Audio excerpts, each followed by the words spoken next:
네, 저희 이제 시작하도록 하겠습니다. 비슷한 가치관 그리고 관심 분야를 가진 동료분들, 특히 AR 분야의 커뮤니티 멤버분들이 굉장히 많으신데요. 그분들과의 만남 그리고 함께 결과물을 만들면서 성장하시는 그런 경험을 통해 조금 더 나눌수록 성장하는 그런 커뮤니티가 되도록 다양한 운영 제도를 또 운영을 하고 있습니다.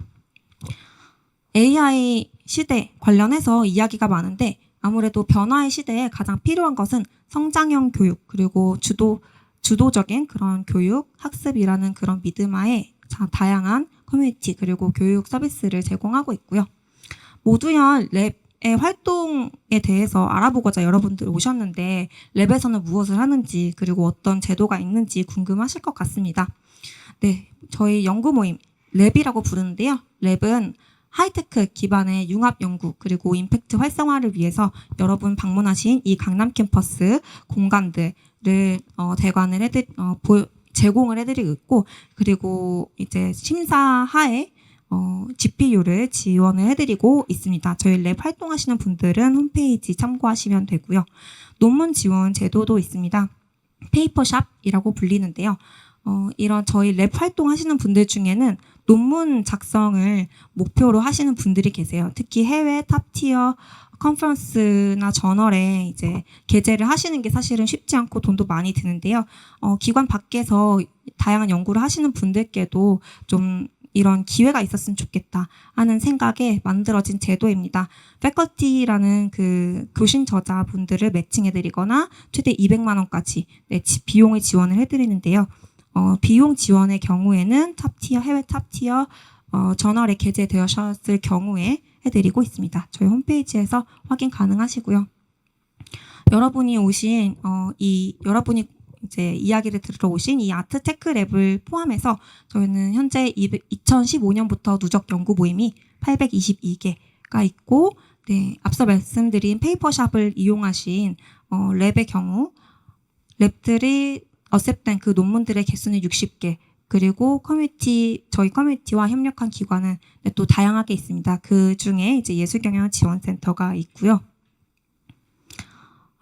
네, 저희 예술경영지원센터 아트코리아 랩 덕분에 다양한 랩이 또 지원을 받았어요. 2013년부터.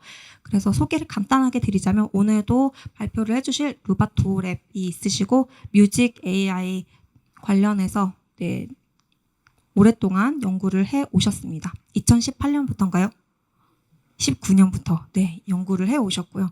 그리고 Generative Art Lab 같은 경우에는 이제 다양한 생성 예술 NFT 발행을 하는 그런 연구를 하셨고, DCV Lab 같은 경우에는 오늘 이제 발표를 첫 번째로 하실 현웅님이 작년부터 네, 연구를 하셨죠.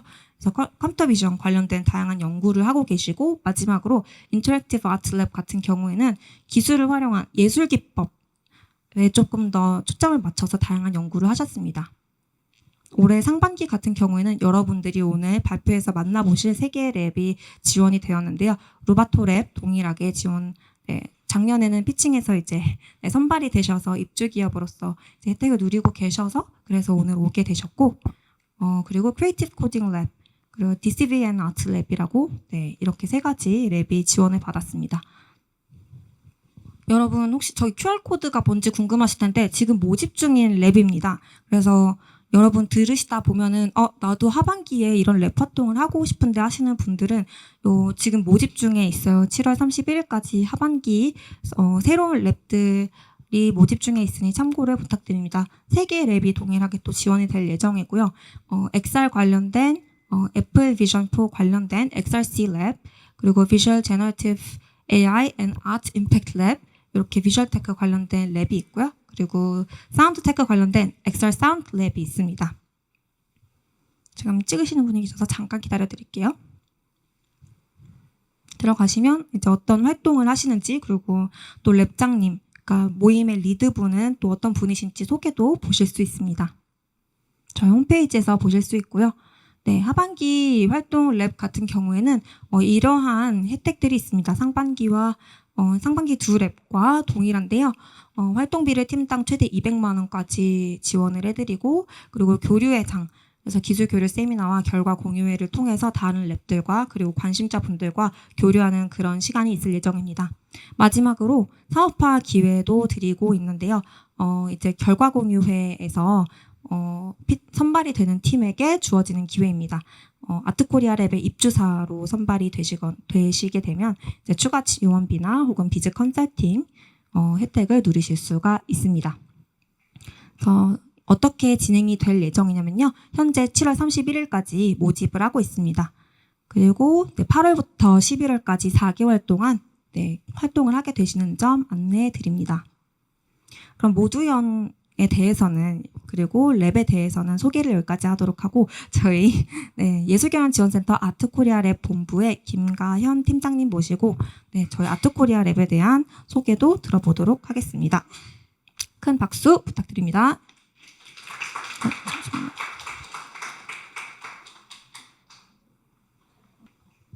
네, 안녕하세요. 소개받은 예술경영지원센터의 김가현이라고 합니다. 반갑습니다. 네, 저 일단 상반기 3개 연구랩들이 킥오프된다는 소식을 들은 지가 얼마 안 된 것 같은데 벌써 이렇게 중간 공유회까지 열리게 되다니 참 시간이 빠른 것 같습니다.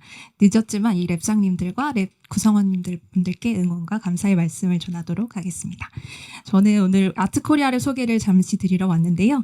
저희 아트코리아 랩은 예술경영지원센터가 작년에 시작한 새로운 사업이자 신규 플랫폼입니다. 예술가와 예술기업 종합지원 플랫폼을 표방하고 있고요. 예술산업의 인큐베이터이자 네트워킹의 허브라고 보시면 될 것 같습니다. 저희는 기본적으로 실험을 통한 예술기술 융합 창제작과 사업화를 위한 테스트베드로서 점차 그 영역과 가치를 좀 확장하고 선도하는 순환 가치를 지향하고 있습니다. 저희 아트코리아 랩에 직접 와보신 분들도 계시겠지만 혹시 아직 경험해보지 못하신 분들을 위해서 공간 소개를 잠시 드리자면요. 저희는 일단 건물이 서울 3호선 경복궁역과 안국역 사이에 있는 스윈트리 타워라는 빌딩에 위치해 있고요. 저희는 지금 5개의 층을 사용하고 있습니다. 네, 저희 공간에 한번 와보신 분들은 알겠지만 저희가 굉장히 고즈넉하고 힐링되는 뷰를 가지고 있다고 자부할 수 있겠는데요. 저희는 일단 지하에는 그 시연장과 키네틱 스튜디오 같은 실험 공간으로 구성되어 있고요. 중간층에는 이제 마케팅, 유통, 판로 확장 이런 전문적 분야의 컨설팅을 받으실 수 있는 비즈니스 센터랑 또 오픈된 공간에서 소소하게 PC 작업하시거나 회의를 하실 수 있는 원데이 오피스 그리고 강의실 등 주로 교류와 교육이 이루어지는 공간과 쇼룸, 다목적 스튜디오, 또 이머시브 사운드 스튜디오 같은 창제작 스튜디오도 같이 구성되어 있습니다. 그리고 마지막으로 맨 위에 2개 층은요. 총 20개의 예술기업들이 입주해 계시는 사무 공간으로 구성되어 있습니다. 이렇게 총 5개의 층 공간을 운영하면서 또 내부적으로는 다양한 프로그램과 지원 사업들을 운영하고 있는데요. 예술가들을 위한 맞춤형 기술 교육과 아이디어 구현 지원, 또 유통 지원 사업을 운영하고 있습니다. 또한 예술기업에게는 입주 공간 지원과 또 보다 지속 가능한 사업 모델을 만들어 나가실 수 있도록 성장 지원 프로그램을 제공하고 또 다양한 파트너십 확장을 통해서 판로를 확장하실 수 있는 오픈 이노베이션 같은 지원 사업들을 운영하고 있습니다. 그리고 이렇게 모두의 연구소 같은 민간기관, 공공기관들과의 협력 사업을 통해서 새로운 예술과 새로운 비즈니스를 창출하고 있는데요. 특히 올해 모디언과 함께하는 이 연구소 모임 지원 사업은 아트코리아 랩이 지향하는 융합예술, 또 기술 분야의 실험과 연구를 위해서 좀 인공지능 분야의 기술 교육과 연구소 모임 운영의 그 전문성을 가진 모디언과 함께 시너지를 통해서 저희가 크게는 예술 산업의 확장까지 도모할 수 있는 중요한 협력 사업이라고 생각하고 있습니다. 올해는 특히 예술인, 예술기업 등 예술씬에 종사하시고 계신 분들의 랩 참여 비중을 높여서 좀 융합 예술 분야 기술 사업화를 위한 연구 지원에 중점을 두고 있는데요. 오늘 상반기 3개 랩들의 그 연구 내용도 많이 기대를 하고 있고 죄송해요. 잠시 목이 베었습니다. 상반기 3개 연구 랩들의 연구 내용도 충분히 기대하고 있고 또 하반기에 펼쳐질 시작되는 신규 3개 연구 랩들도 절찬리의 랩원을 모집 중이라고 하니 많은 성원 부탁드리겠습니다. 또 마지막으로 저희 아트코리아 랩에도 꾸준히 많은 관심 부탁드리면서 짧지만 아트코리아 랩의 소개를 마치도록 하겠습니다. 감사합니다.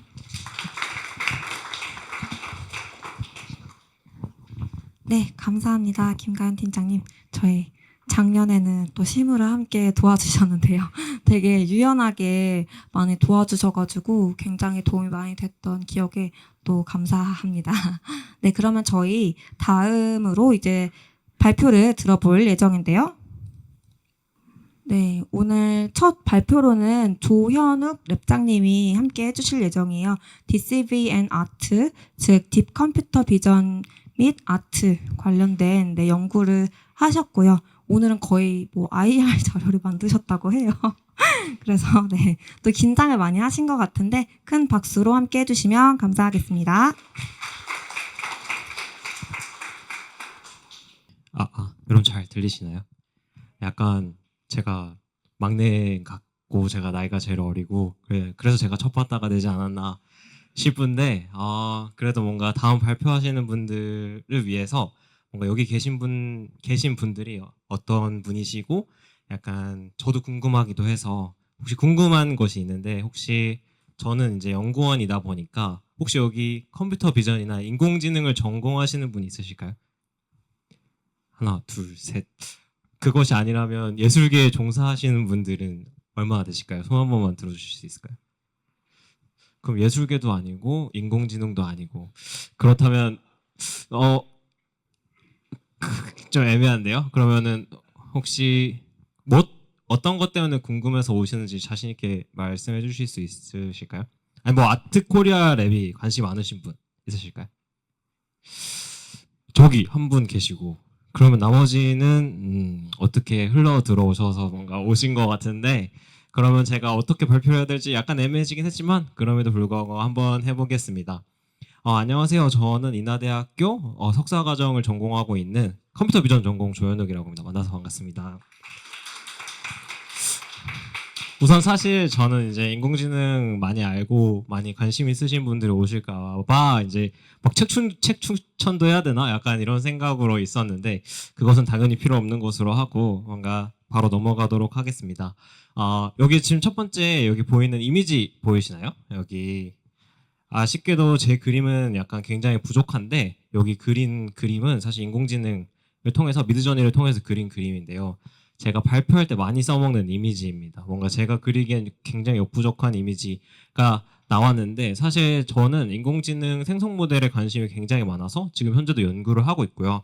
처음에는 이제 호기심 때문에 이렇게 그림을 그려보고 와 이게 진짜 대박이다. 이거 어떻게 할 수가 있지? 뭐 궁금해서 모델 공부도 하고 그러다 보니까 수학 공부도 하고 코드 공부도 하고 여러 가지 하게 되었는데요. 그러다 보니까 자연스럽게 그림을 그리다 보니 아트코리아 랩과 함께 했던 것 같아요. 그러니까 작년 같은 경우에는 이제 저는 이제 호기심이 굉장히 많아서 내가 인공지능으로 뭘 그려봐야겠다. 인공지능으로 비디오를 만들어 봐야겠다라고 하게 되면서 작년 같은 경우에는 뭐 오디오 투 비디오 해서 리액티브하게 뭐 비디오를 생성하는 것을 전시도 해보고 이제 시도를 해봤는데 이제 올해는 사실 뭐 비즈니스와 사업화를 해야 된다라고 들어서 그렇다면 내가 인공지능으로 예술가에게 어떻게 도울 수 있을까라는 어떠한 뭐 신뢰 혹은 목표로 이제 제가 진행을 하게 되었습니다. 그래서 제가 소개해드리는 저희의 플랫폼은 이제 예술가의 안전한 거래를 돕는 플랫폼 루미나라는 플랫폼 혹은 이제 프로젝트를 시작을 했는데요. 루미나는 이제 라틴어로 빛들이라는 단어입니다. 근데 제가 왜 루미나로 정했냐면 저희가 이제 대상하는 뭐 시장이나 대상하는 고객층, 뭐 예술가는 신진 예술가를 대상으로 했어요. 그래서 신진 예술가들이 처음에는 막연하고 어려울 텐데 우리가 혹은 루미나가 도와줘서 이제 빛이 나는 어떤 신진 예술가가 빛이 나는 어떤 그런 루미나가 됐으면 좋겠다라는 마음에서 루미나로 시작을 했습니다. 네, 목차는 빠르게 넘어가고요. 저희 루미나의 비전은 AI 기술을 통해서 신진 예술가들의 창의성을 증폭시키고 그들의 작품을 전 세계에 선보이는 글로벌 아트 플랫폼의 선두주자가 되는 것이고요. 두 번째는 핵심 가치는 신진 예술가들이 창작에 온전히 집중할 수 있는 환경을 조성하고 두 번째 AI 기술을 활용한 효과적인 작품 홍보 및 보호 시스템 구축 그리고 세 번째 글로벌 아트 시장에서 한국 신진 작가들의 입지를 강화하는 핵심 가치를 잡았습니다. 그다음 시장의 기회로 이제 저희가 신진 작가를 왜 대상으로 했는지에 대해서 저희가 조사를 해봤는데요. 신진 작가들은 작품 전시 고충이나 혹은 이제 자신을 알리는 것에 대한 어떠한 고민이나 이제 현실 고증이 있는 것 같아요. 그래서 이제 뉴스를 발췌했는데 아래 보시면 뭐 상업회랑은 자체 공모전을 통해 전시 작가를 선정하고도 대관료와 홍보비를 작가에게 부담시켰다. 그리고 대관료로 받지도 않는 화랑도 있었지만 그 수가 많지 않았다.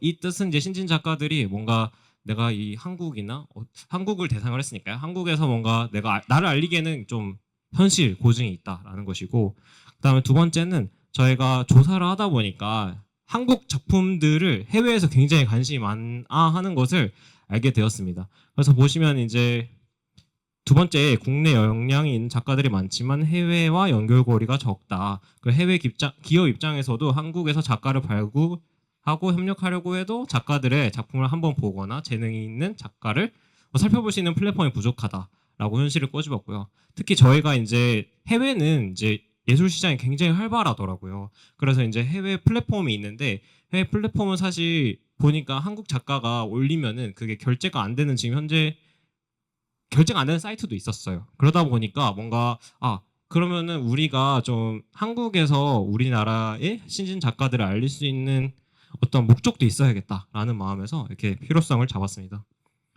그러면 이제 한국 플랫폼은 도대체 어떻게 되어 있을까? 그럼 어떤 문제점이 있을까에 대해서 찾아보았는데요. 일단 저희가 많은 플랫폼을 찾아봤지만 너무 많아서 저희가 다 찾아봤다고 할 수는 없지만 그래도 대부분 찾아봤었을 때 이제 한국 예술작품 거래 시장은 조금 제가 생각했을 때 전통적인 부분이 좀 강했어요. 그러니까 전통적인 부분이 무엇이냐면 실제로 작품을 판매를 하게 되면 저는 작품 증명서와 아래에 보이는 작가의 서명이 담긴 명함을 주시더라고요. 근데 제가 생각했었을 때 저는 이제 인공지능을 너무 잘 알다 보니까 이 정도면 복사할 수 있는데 이 정도면 그냥 내가 손쉽게 그려서 뭔가 할 수도 있고 구매자 입장에서는 제가 산다고 했었을 땐 신뢰가 안 가더라고요. 그래서 뭔가 이런 고전적인 어떤 문제가 있다. 두 번째는 제가 AI를 전공하다 보니까 알고 있는 거지만 너무 AI가 무단으로 이제 작가의 작품을 학습을 하고 이제 위작을 많이 만들어내는 경우가 당연히 있죠. 그러다 보니까 저작권 보호의 취약성도 굉장히 많구나를 알게 되었고요. 그다음 세 번째는 저희가 연구원님 중에 이제 예술 전공하신 분이 있어서 그분이 뭔가 어느 정도의 조사를 하신 거고 이것이 맞다라고 할 수는 없지만 저희가 빨간색 박스를 확인해 보시면 C급 미술품이라고 하면 저희가 가정하기로는 일단 신진 작가들 혹은 뭔가 처음 막막하게 시작한 어떤 예술가들을 대상으로 했어요. 그래서 마지막에 보시면 사람들의 신뢰를 하지 않아 고가로 입찰하지 않는다. 그러니까 사람들이 뭐 믿지 않나 할 수도 있고 사실 저는 예술계를 인공지능 연구원이어서 저는 효율적으로 바라보는 사람이지만 예술계를 바라보았을 때는 굉장히 좀 어려웠어요. 그러니까 이게 내가 정말 내 눈에 아름다운 그림이 정말 예술적 가치가 있는 것이 아니고 그 사람의 스토리와 그 사람의 살아온 인생이 담긴 그 작품만이 가치를 인정받는 경우가 굉장히 많더라고요.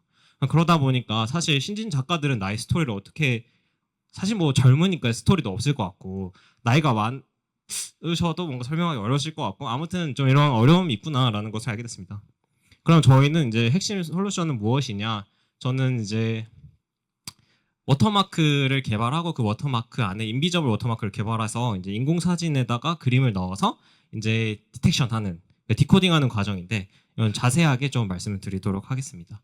파이프라인인데요. 그러니까 저희가 기존 작가 작품을 거래할 때는 아래와 같이 진행을 합니다. 그러니까 옆에 보시면은 왼쪽에 작가의 작품과 오른쪽에 작품 증명서와 작가의 서명이 담긴 명함을 이렇게 판매를 하고 있더라고요.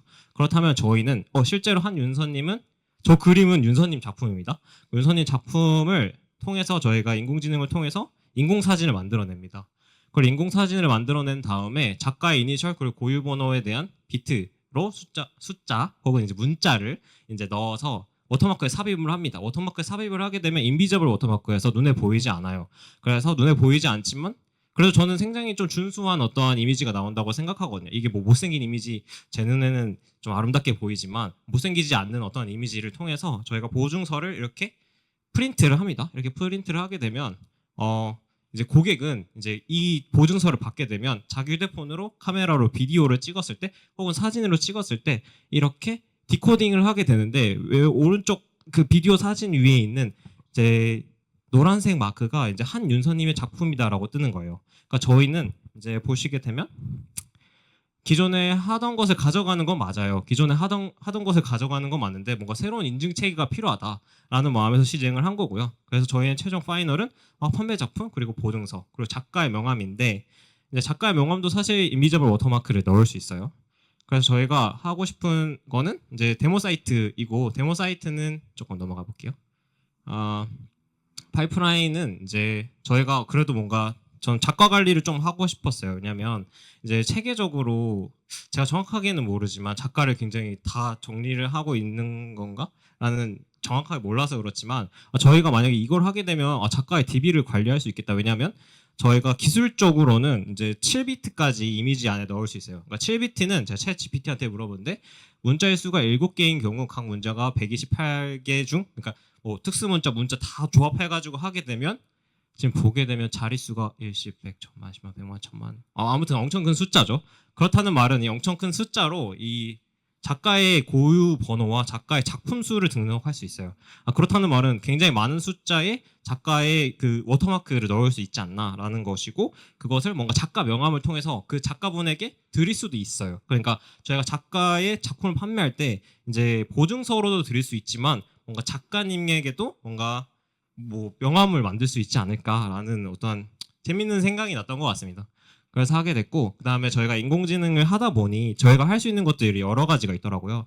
그것은 무엇이냐면 저희는 인공지능을 통해서 다양한 이미지를 만들어 볼 수 있어요. 그렇다면 한 장의 이미지로 다양한 사진을 만들어 볼 수 있다는 건데 대부분 이제 그 사이트를 가게 되면 작가의 사진을 이렇게 걸어놓고 이렇게 외부에서 사진을 찍은 경우가 있더라고요. 그러면은 저희는 원본 이미지 넣고 저희가 조명이나 다양한 조건들을 조절할 수 있습니다. 그래서 인공지능을 사용해서 이미지 투 이미지로 뭐 데이라이트 룸이나 혹은 문라이트 룸 이렇게 다양하게 조명도 이렇게 바꿔보고 뭔가 고객으로 하여금 뭔가 흥미를 끌어서 와 조금 신기하네 뭔가 이렇게 느껴볼 수도 있고 또 마찬가지로 한 장의 이미지로 비디오도 생성이 가능합니다. 저희가 쉽게 예를 들면 작가의 서명이 담긴 컵이 만약에 굿즈로 나온다면 그 굿즈를 이미지 투 이미지 인페인팅을 진행해서 배경을 바꿔요. 배경은 사실 저희가 임의로 바꿀 수 있는 건데 지금 현재는 뭐 녹색 그린 정원에 있는 어떠한 컵 이렇게 해서 이제 이미지로 이제 녹색 정원에 있는 컵을 만들게 되고 그 이미지를 사용해서 이미지 투 비디오, 스테이블 비디오를 사용을 해서 이렇게 비디오를 만들 수 있습니다. 그럼 저희는 아이디어하게 이런 다양한 사진들, 사진과 뭐 비디오들이 이제 바로 올라가는 거예요. 사이트에 올라가다 보면 뭔가 좀 재밌어 보이지 않나? 그리고 흥미가 좀 느껴질 수 있을 것 같아 보였어요. 또 마찬가지로 마지막은 이제 LLM도 있죠. 이제 텍스트 모델도 있으니까 그렇다면 우리가 이 텍스트 모델을 사용을 해서 그렇죠. 다국어를 지원을 할 수 있지 않을까 해가지고 그러면 이제 마지막으로 우리가 해외 진출도 목표를 하고 있다면 이제 LLM을 사용을 해서 다국어를 지원을 할 수 있겠다. 그리고 또 마찬가지로 실시간 상담 지원도 할 수 있겠다라는 어떤 긍정적인 메시지를 담았습니다.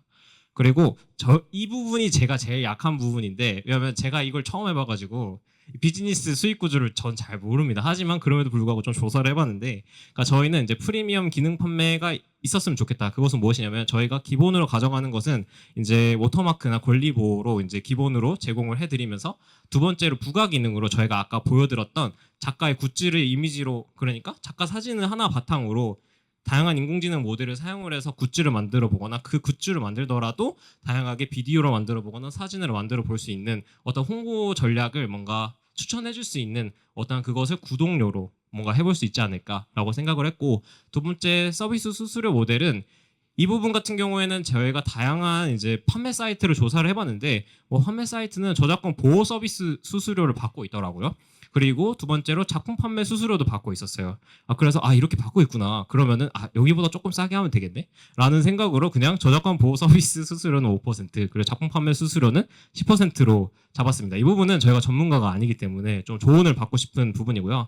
세 번째는 분기별 전시를 통한 작품 홍보도 가능하겠다. 왜냐하면 저희는 이제 DB도 잘 관리를 하고 있다 보면 이제 그렇죠. 뭐 전시 작품도 할 수 있지 않을까요? 라고 생각이 들었습니다.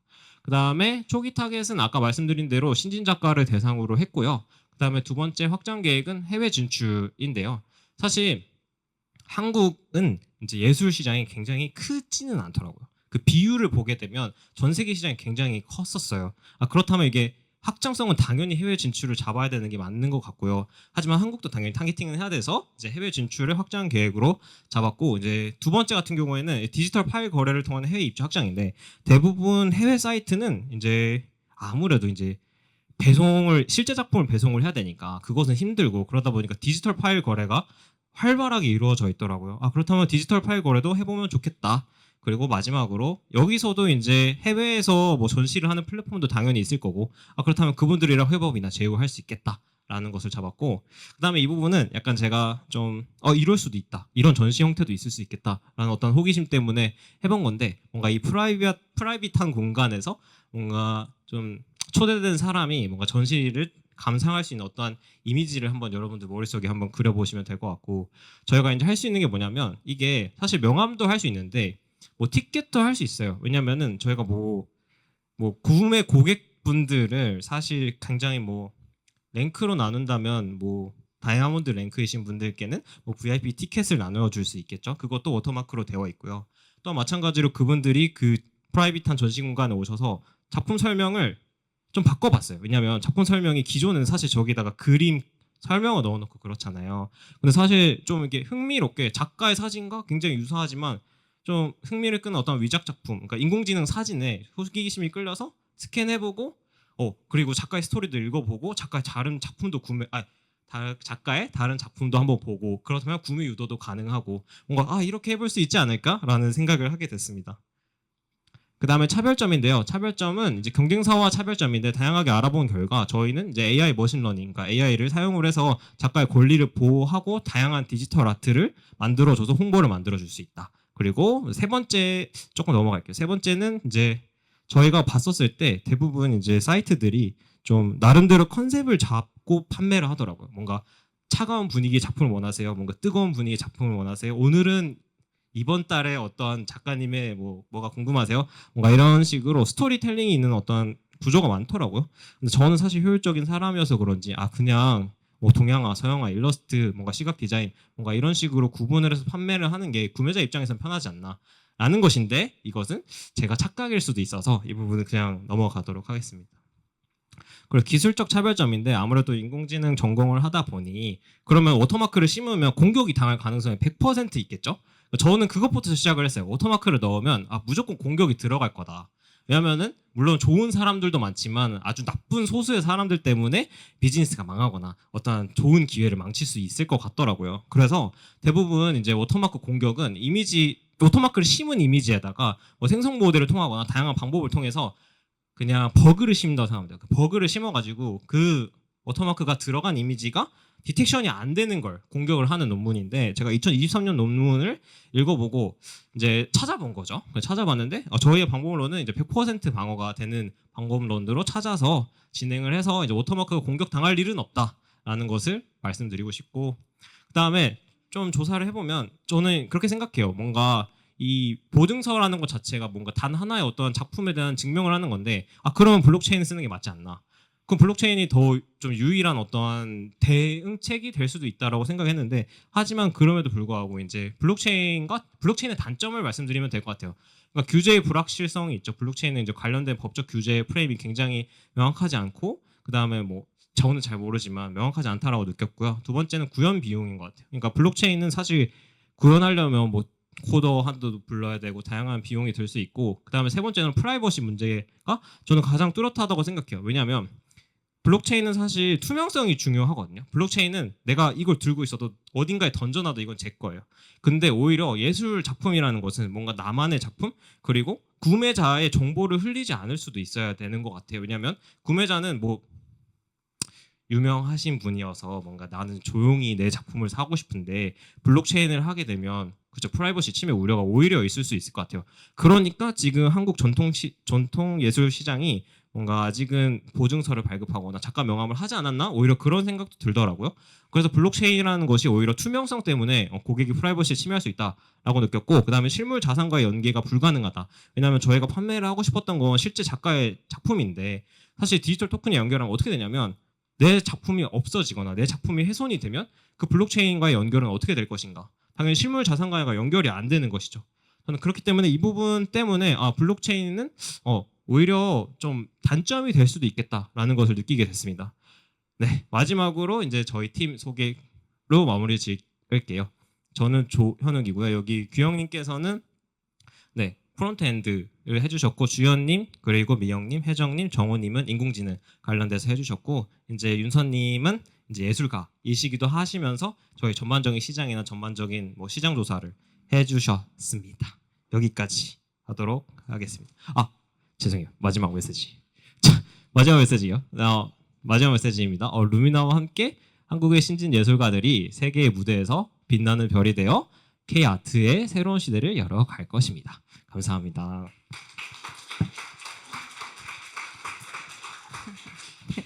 네, 많이 긴장을 하신 것 같은데요. 다시 한번 큰 박수 부탁드리겠습니다. 네. 저희 다음으로는 네, 한태재님 모시도록 하겠습니다. 큰 박수 부탁드립니다. 안녕하세요. 크리에이티브 코딩 랩장 한태재입니다.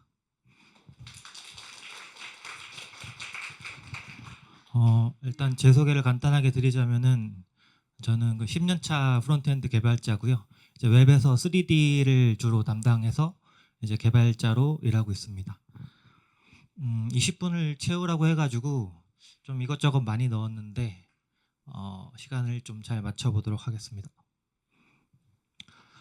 저희 목차고요. 이제 크리에이티브 코딩 랩 간단하게 소개하고 이제 크리에이티브 코딩이란 무엇인가 소개한 다음에 간단하게 예제랑 기술을 보여드리고 그 다음에 크리에이티브 코딩 저희 랩에서 했던 활동들을 보여드린 다음에 이제 사업 방향성을 생각해 보는 시간을 갖고 그 다음에 넥스트 스텝 향후 어떤 활동을 하고 싶은지 말을 하도록 하겠습니다. 크리에이티브 코딩 랩 소개인데요. 이제 저희 랩 이름이 137.5인데요. 이게 무슨 의미냐면은 137.5가 이제 꽃잎의 각도, 소라 고동의 나선형에서 찾을 수 있는 자연에서 만든 이제 황금 비율 각도라고 합니다. 그래서 이 왼쪽에 보시면은 이제 136.5도, 그러니까 점 하나를 찍고 점 옆에 중심을 기준으로 136도씩 계속 회전을 시키면은 이런 모양이 나오고요. 이제 137도 역시 점을 계속 137.5도씩 돌리면은 이런 해바라기 모양이 나옵니다. 그래서 저희는 137.5도를 이렇게 해바라기 모양으로 만든 거를 이제 단순화시켜서 저희 로고까지 만들었고요. 이것도 이제 여기 중심을 기준으로 세 개가 이제 137.5도씩 돌아간 모양이고요. 해바라기에 어떤 컬러를 입혔습니다. 그래서 저희는 자연세계의 물리법칙을 코드로 구현하고 표현하는 개발자, 기획자, 디자이너들이라서 저의 정체성을 나타낼 수 있는 137.5라고 네, 이름을 정했습니다.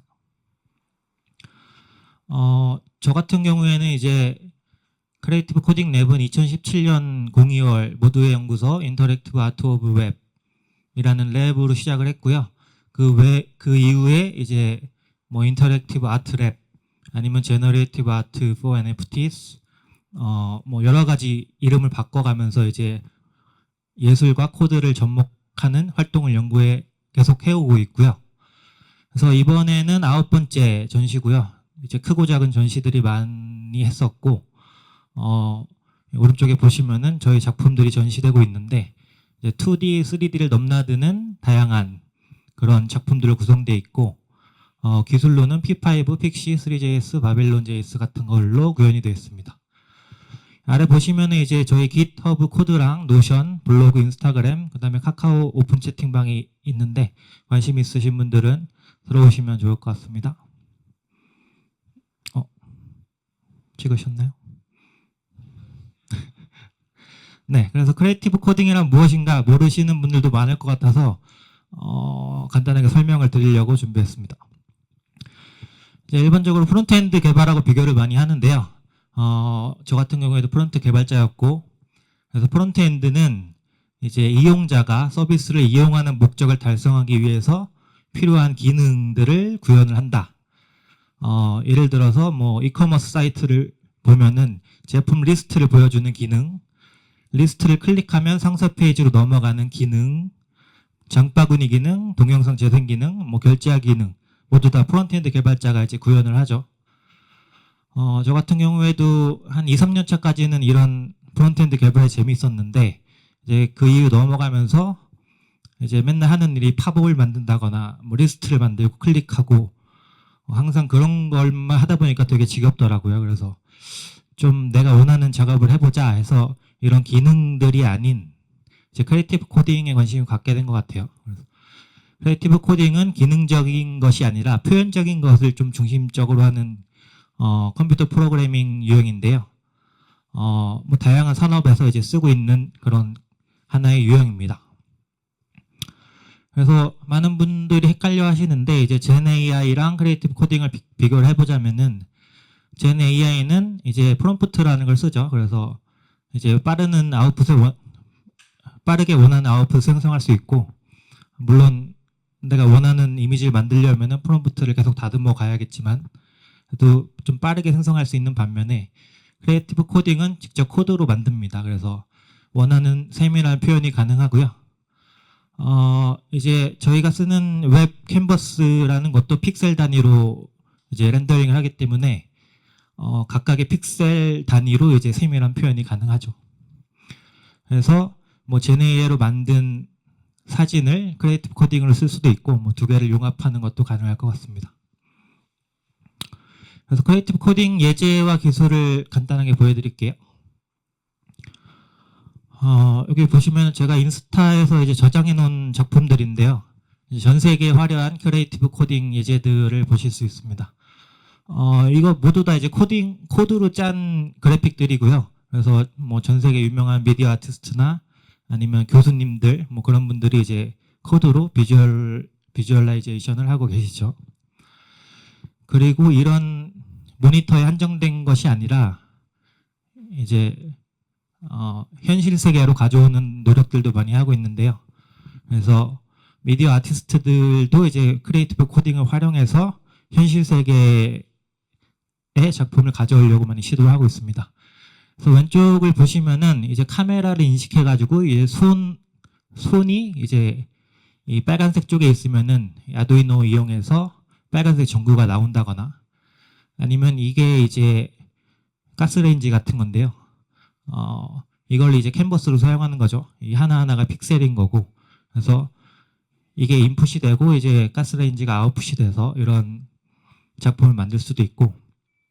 그다음에 프로젝션 매핑이라고 하죠. 그래서 집에서 어떤 그림 위에다가 프로젝션을 한 다음에 거기서 이제 또 다른 새로운 창작물을 만드는 것도 있고, 이제 연기 위에다가 프로젝션을 해서 이런 홀로그램처럼 나오는 것도 있습니다.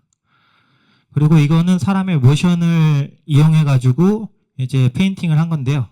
사람이 가만히 있다가 오른쪽으로 손을 딱 뻗는 순간 이거를 인식해 가지고 이쪽으로 쫙 퍼져나가는 이런 그래픽이 나올 수 있고요.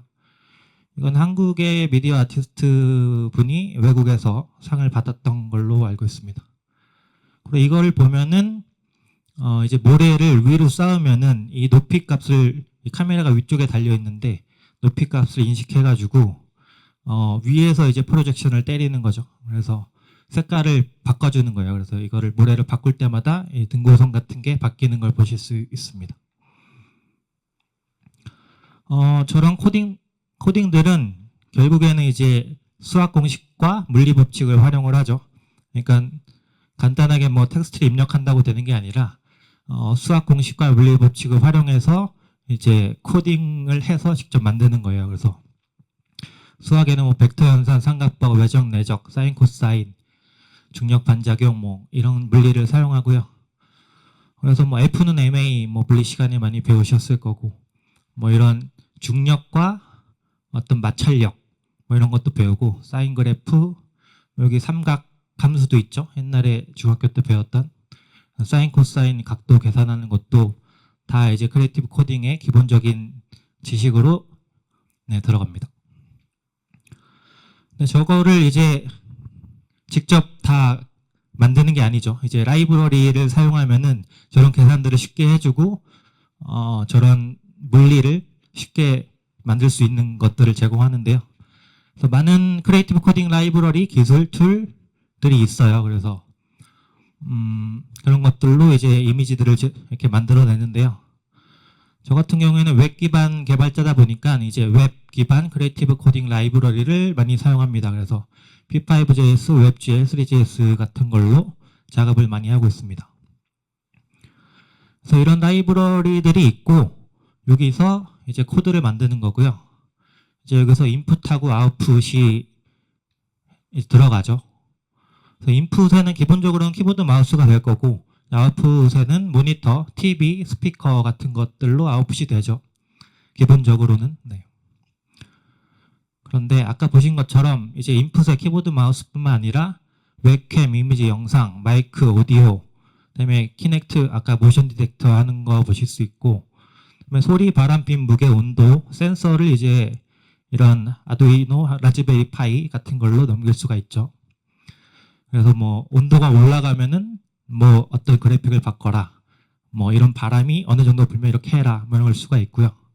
그다음에 데이터도 들어갈 수가 있어요. 그래서 날씨, 위치, 이동, 구매, 뭐 이커머스 사이트를 예를 들면은 뭐 쿠팡에서 뭐 어떤 상품이 많이 팔리면은 이런 그래픽을 보여주고 뭐 그런 것들도 될 수 있겠죠. 그리고 아웃풋으로는 뭐 다양한 것들이 있는데 미디어 월, 홀로그램, 프로젝션 매핑, 뭐 거울, 분수, 풍선, 아까 보신 것처럼 가스레인지 이런 것도 있죠. 그래서 이런 거를 다 활용하는 게 크리에이티브 코딩이라고 생각을 하는데 저희는 이런 걸 다 하려면은 돈이 몇천만 원 단위로 들기 때문에 이번에는 이제 컴퓨터에 일반적으로 있는 기술을 활용해서 연구 활동을 진행했습니다.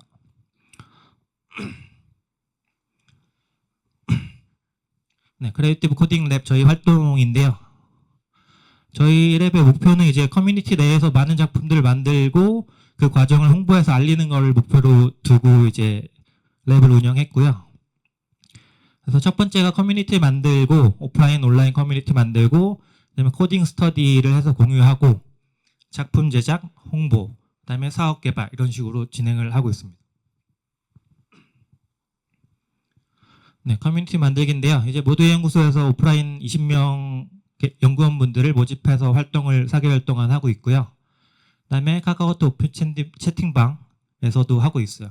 QR이 있으니까 원하시는 분들은 들어오셔서 같이 얘기하시면 좋을 것 같아요. 그래서 94명은 이제 웹 캔버스 쪽이고 이제 오른쪽에 보면은 크리에이티브 코딩은 52명 정도 지금 카카오톡 채팅방에 있습니다. 그래서 오프라인 현재까지 참석률은 70% 정도 되고요. 그래서 20분 정도가 계셨는데 현재 이제 수요일마다 모이고 있는데 제가 저번 기수에는 제너레이티브 아트 for NFT라는 랩을 운영했었는데 그때는 좀 참석률이 저조했어요. 그래서 25% 정도 했는데 이번에는 참석률 70% 정도로 됐고요. 그 이유가 이제 대부분 이제 연구원분들이 프론트엔드 신입부터 5년 차까지 이제 있으시기 때문에 어떤 관심사가 비슷하신 것 같아요. 그래서 좀 출석률도 되게 좋고요. 저희는 이제 네이처 오브 코드라는 책을 위주로 스터디를 하고 있어요. 이거는 이제 다니엘 시프만이라는 이 교수님이 전 세계적으로 가장 유명한 크리에이티브 코딩의 강사님, 교수님이죠. 이 책으로 1강에서 4강 정도까지 진도를 나갔고요. 그 주제뿐만 아니라 이제 다양한 자신의 연구원분들이 원하는 것들을 발표를 돌아가면서 하고 있습니다. 그래서 이번에 계속 저희 연구원들이 발표를 하는 장면들이고요. 보시면은 뭐 다양한 작품들을, 다양한 자기들의 연구하고 싶은 분야를 발표를 하고 있습니다. 그래서 보면은 탄도 시뮬레이션, 그러니까 대포를 쐈을 때 이 각도가 어떻게 떨어져야 되는가, 뭐 펜듈럼 페인팅, 지금 안 나오네요.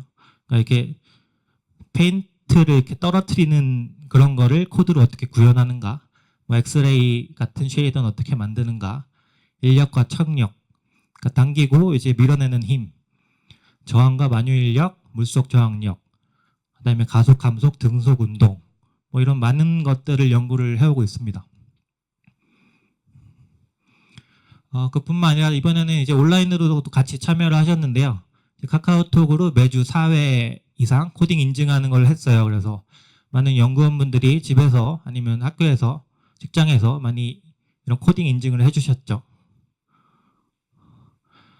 이 코딩 인증하는 거는 이제 참가비 2만 원을 받고 이제 주 4회 인증을 했을 때는 이제 3만 원 이하의 온라인 강의나 코딩 도서를 생존 선물로 드리는 걸 했었는데 실제로 생존율이 63.15% 굉장히 높았죠. 그래서 그 돈으로 또 코딩 도서나 온라인 강의를 사서 이렇게 선순환 구조를 만들려고 노력을 하고 있습니다.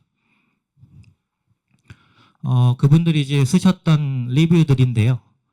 혼자 할 때보다 꾸준히 코딩 습관을 들여서 좋다. 지속적인 동기부여가 됐다. 그다음에 다른 작품들, 다른 사람들이 한 걸 보고 되게 자극을 받고 있다. 그래서 내가 하다 보니까 내가 뭘 좋아하는지 알 수 있었다라고 하시더라고요.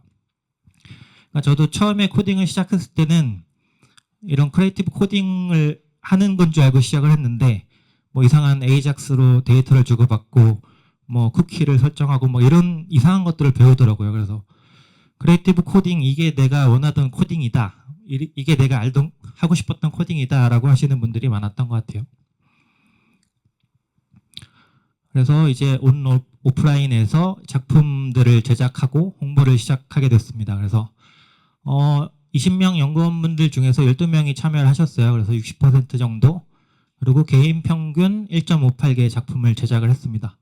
그래서 이거 하나하나 보여드리려고 했는데 이거가 저기 다 있다 보니까 이런 거는 다 넘어가도록 하겠습니다. 네, 역시 전시를 하고 있는 작품들이고요.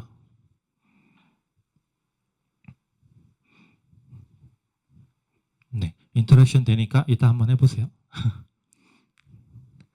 네, 그리고 이제 유튜브, 인스타그램, 틱톡 등을 활용해서 이제 쇼츠, 짧은 영상 위주로 이제 업로드를 하고 있어요. 그래서 유튜브인데요, 코딩의 세계라고 이제 유튜브를 하고 있고요. 코딩의 세계를 검색하시면 이런 작품들을 보실 수가 있고요. 그다음에 인스타에서도 이제 137.5 코드 137.5라고 검색하시면 나옵니다. 그래서 이런 것들을 되게 활발하게 홍보를 해서 일반인들에게 다가가려는 노력을 하고 있어요. 네, 그래서 저희 사업 방향성은 제가 이제 3년차 때부터 이제 크리에이티브 코딩하고 웹 3D로 뭘 할 수 있을까 계속 생각을 해왔는데 결국에는 이제 3개 정도로 압축된 것 같아요. 이제 교육 쪽이 있고 이제 크리에이티브 스튜디오, 그다음에 굿즈 제작 이런 방향이 있는 것 같습니다. 해외 사례인데요. 이제 해외 사례에서도 보면은 오프라인 미트업, 워크숍 강연, 온라인 강의 이런 것들을 하고 있고요. 성인 코딩 교육 같은 경우에는 대학 위주로 많이 하고 있습니다. 그리고 어린이 실버 코딩을 활용한 체험 활동도 많이 이루어지고 있고 여기 어르신들이 활동하는 것도 있고 아이들이 하는 것도 있습니다. 그리고 코딩 도서 출간하고 이북 판매도 수익화할 수 있을 것 같습니다.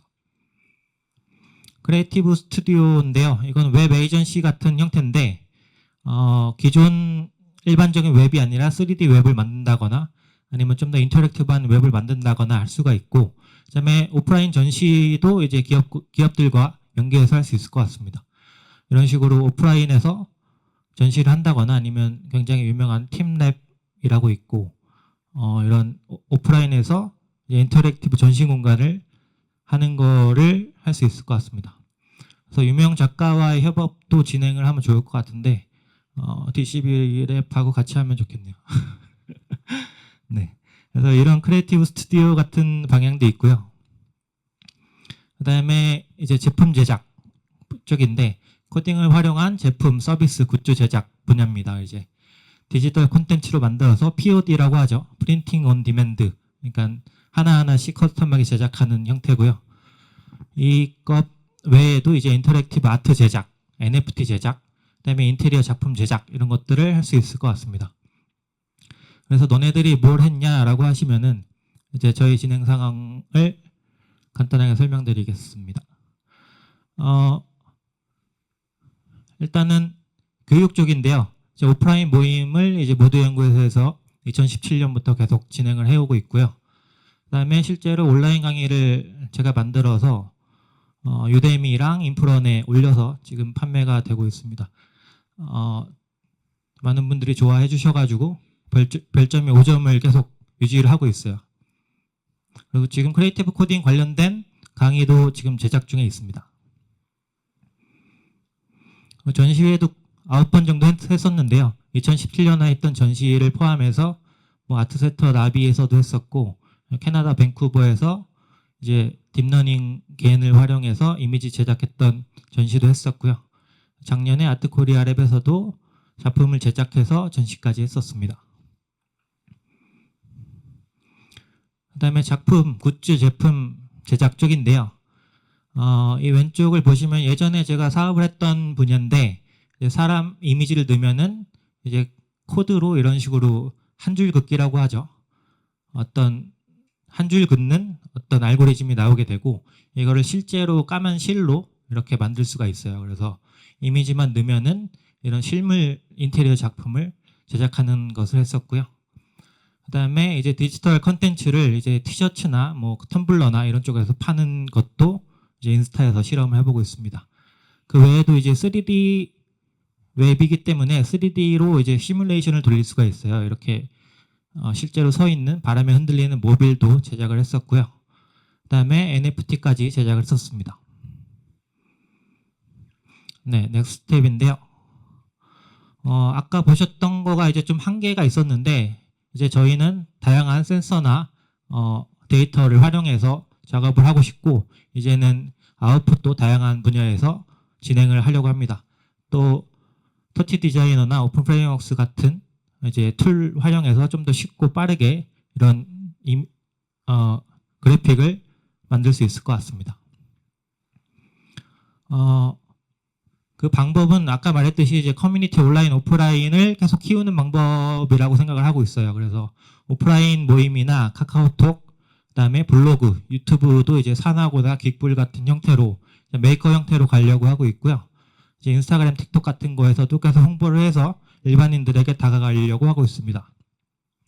그래서 이런 커뮤니티에서 사람들의 니즈를 조사하고 리뷰를 듣고 그거에 맞는 작품 제작을 하는 방향성을 이제 가려고 하고 있고요.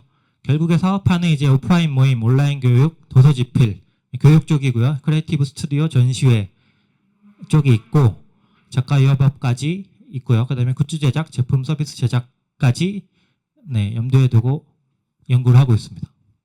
네, 감사합니다.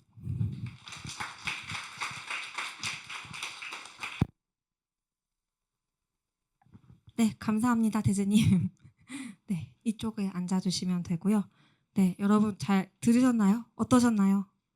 네, 이따가 끝나고 저희가 토요일까지 또 전시를 하니까 여기 작품들 잘 보시면 될 것 같습니다. 그럼 저희 마지막 순서로는 이제 루바토랩 뮤직 젠 AI 분야의 루바토랩의 발표를 드릴 건데요. 저희가 잠시 노트북 교체가 있을 거라서 잠시만 기다려주시면 감사하겠습니다. 네, 안녕하세요. 루바토랩 소준섭입니다. 저희 이제 발표 한번 진행해 보도록 할게요. 저희 큰 박수 한번 네. 부탁드리겠습니다. 감사합니다. 네, 저희는 이제 루바토랩이고 저희는 이제 처음 생겼을 때부터 이제 뮤직 컴퓨팅이나 이런 쪽 그 음악 관련 기술들에 대한 연구들을 쭉 진행을 했었습니다. 최근에는 이제 뮤직 제너레이티브 모델이라고 해서 직접 음악을 만드는 기술에 대한 연구를 많이 진행을 하고 있고요. 그리고 실제로 다른 아티스트 분들과도 많이 협력을 진행을 하고 있습니다. 그래서 오늘 제가 말씀드릴 내용들은 일단 그 제너레이티브 모델, 그 뮤직 제너레이티브 모델 기반인데 그 파인 튜닝 하는 것들을 이제 진행하다가 이게 잠깐 이제 LLM 쪽으로 넘어가게 되는데 이런 부분들이랑 저희가 지금 준비하고 있는 AI 송 콘테스트 관련된 이야기를 드리고 마무리하도록 하겠습니다. 네, 저희 연구 목표는 뮤직 샘플 제너레이션인데 혹시 여기서 음악 만들어 보신 분 계신가요? 실제로 이제 음악 작곡을 하셨다든지 컴퓨터로 작업해 보신 분들이 안 계시면은 제가 이거를 좀 쉽게 한번 설명을 해보도록 할게요. 뮤직 샘플 제너레이션이라면 건 어떤 거냐면 지금 이제 아마 K-팝이나 우리가 많이 듣는 팝 뮤직이라든지 이런 작곡가들이 거의 95% 이상 쓰고 있는 플랫폼이 있어요. 그게 이제 스플라이스라는 플랫폼인데 거기서는 음악 샘플을 판매합니다. 샘플이라는 건 어떤 거냐면 레고 여러분들 레고는 다 해보셨죠? 레고 해보셨죠? 음악 샘플이라는 것은 레고 블럭이라고 생각을 해주시면 돼요. 레고 블럭이 샘플이고 블럭을 조합하면 음악이 됩니다. 그래서 이 샘플이라는 것은 사실 그 만들어져 있어요. 만들어져 있고 실제로 그 하나의 소리를 가지고 있는데 걔네들을 조합하면은 음악이 되는 거죠. 그 음악을 제가 잠깐 한번 들려드릴게요.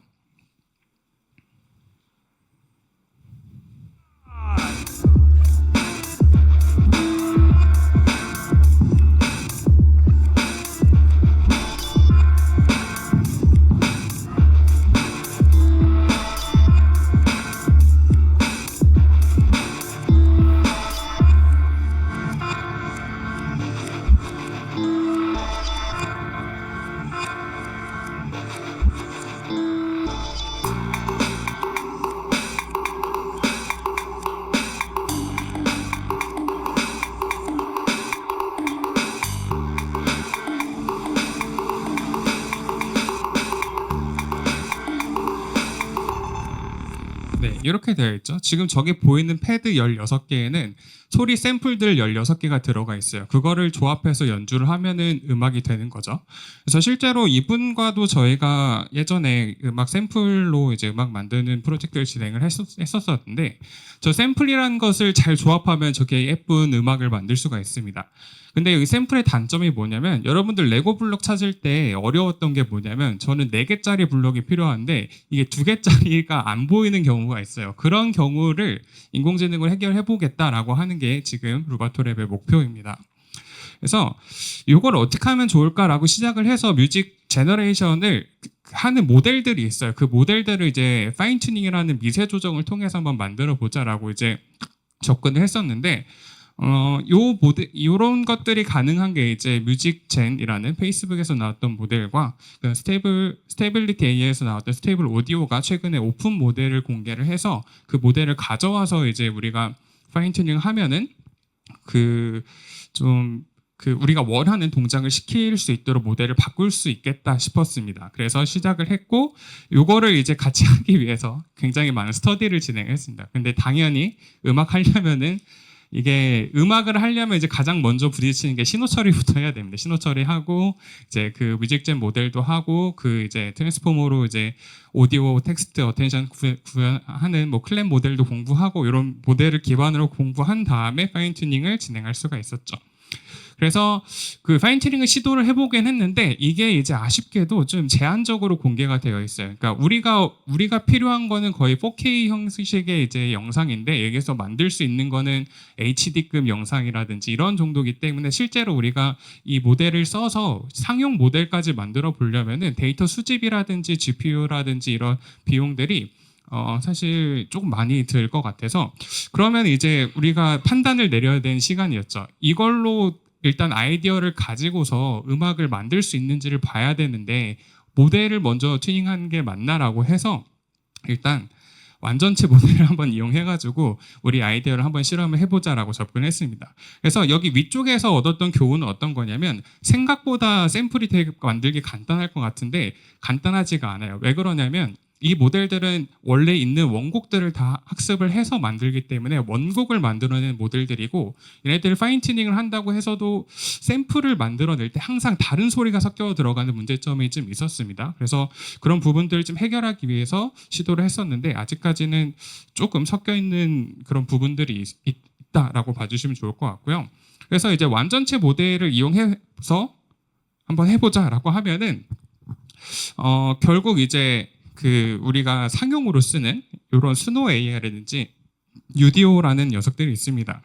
그래서 이 모델들은 저희가 생각하는 그런 음악 생성을 텍스트로 진행해주는 그런 모델들이었고 이 모델들을 써서 한번 샘플을 만들어 보고 싶어서 한번 진행을 해봤습니다. 근데 이것도 쉽지 않았던 게 어떤 거냐면 기본적으로 얘네들의 목표는 완곡을 하는 애들이에요. 근데 실제로 서비스를 쓰는 사람들 중에 이제 그 프로듀서들이나 음악 작곡가들이 있었을 때는 이 모델들을 어떻게 평가를 하냐면 계속 선을 넘는다고 평가를 합니다. 그러니까 내가 만들고 싶은 음악이 있는데 멜로디나 악기들을 자기 맘대로 쓰는 그런 부분들 때문에 얘네들이 좀 선 좀 안 넘었으면 좋겠는데 이런 이제 평가들을 많이 하거든요. 그래서 이제 저희가 시도했던 건 어떤 거냐면 첫 번째로는 UDO라는 서비스가 있는데 이 서비스는 좀 특이한 점이 그 굉장히 세부적인 디테일을 줘서 이제 그 만들 수 있게 해줘요. 그러면은 이제 우리가 접근해 볼 수 있는 것은 인트로나 아웃트로를 설정을 하고 이제 각각 파라미터를 조정하면은 악기들을 최대한 뺀 상태로 생성을 해볼 수가 있게 되는 거죠. 그래서 그런 식으로 샘플 생성을 해보는 이런 이제 시도를 많이 했었는데 아쉽게도 UDO는 이제 생성하다 보면 불협화음이라든지 이제 소리가 깨지는 이런 문제들이 좀 많이 발생을 했고, 근데 그 와중에 그 스노 AR이라고 이제 음악을 만드는 툴이 있는데 그 버전 2, 3까지는 UDO랑 사실 별 차이가 없었어요. 근데 3.5가 나오면서 대부분 이제 그 맥락을 유지하는 기능이라든지 전체적인 구성 퀄리티 같은 게 굉장히 많이 올라가가지고 이쪽으로 좀 다시 한번 접근을 해보자라고 이제 설정을 했습니다.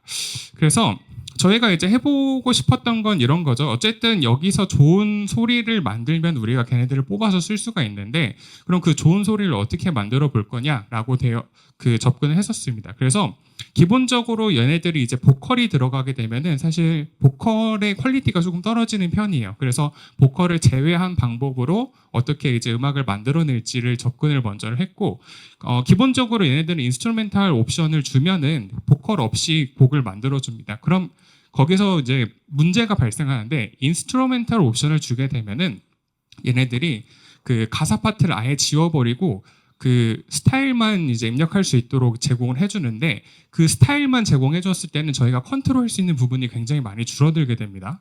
그래서 이 부분을 이제 어떻게 해결할까라고 막 찾다 보니까 리릭 파트에 이제 메타데이터를 진행하는 방법이 있다라고 해서 그쪽에서 우리가 프롬프트 엔지니어링을 진행할 수 있도록 이미 많은 이제 그 레딧 같은 곳에서 많이 찾아놨더라고요. 그래서 그 부분을 좀 이제 적용을 하게 되는데 기본적으로 우리가 인스트루멘탈 트랙을 만들 때는 프롬프트 엔지니어링을 진행할 수가 없습니다. 요거를 잠깐 보여드리면은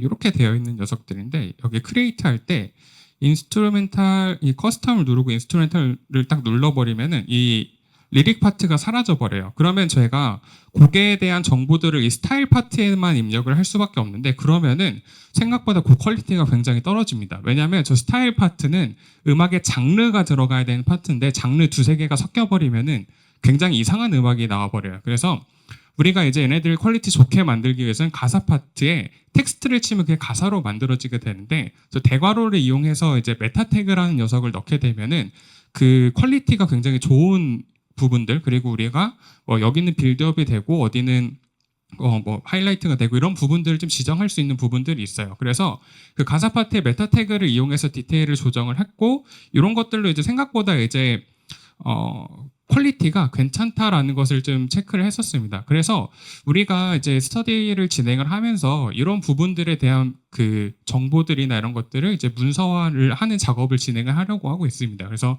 저번 주 정도에 진행했었을 때 그 요런 형식으로 이제 음악을 여러 개 만들 수가 있고 우리가 이런 것들을 이제 문서로 만들면은 우리가 LLM에서 이제 렉이라고 하는 그 정보 검색 증강 생성 문서를 찾아서 붙이는 이런 구조가 있죠. 그래서 그런 구조를 만들게 되면은 사실 얘네들을 좀 더 쉽게 만들 수 있겠다라고 접근을 하게 됐었습니다. 그래서 저희가 여기서 이제 그 진행했던 게 어떤 거냐면 기본적으로 스노 AI는 다 영어로 만들어야 돼요. 그리고 좀 어려운 게 뭐냐면 여러분들 혹시 그 하우스라는 장르 들어보셨나요? 하우스 들어보셨죠? 그러면 거기에서 디스코 하우스, 재즈 하우스, 빅룸 하우스 이런 장르들이 나눠지게 되는데 이런 장르들에 대해서 가장 주요하게 바뀌는 장르들이 바뀌는 요소들이 그 안에서 신디사이저들의 어떤 소리를 가지고 만들었는지가 굉장히 많이 달라지게 됩니다. 그러면은 그런 것들을 다 구분해서 영어로 가사들을 채워줘야지 좀 더 좋은 음악이 나오는데 사실 그걸 다 알기가 쉽지는 않잖아요. 그렇기 때문에 저희가 이제 장르라든지 그런 우리가 원하는 부분들 이런 것들을 그 우리가 위쪽에 저렇게 쿼리를 주게 되면은 밑에 이제 프롬프트 예시를 이제 만들어 놨는데 이런 방식으로 이제 어떤 식으로 이제 얘네들을 대체해서 프롬프트를 재생성할지 이런 것들을 렉 시스템으로 구현을 해가지고 이제 제공을 하고 또 그 외 정보들은 이제 뭐 문서라든지 이런 부분에 첨부하는 이런 시스템을 한번 테스트를 해보고 있었습니다. 그래서 이런 식으로 이제 만들면 생각보다 음악을 굉장히 많이 만들 수가 있어요. 그래서 이렇게 만든 거 한번 들어보시면은.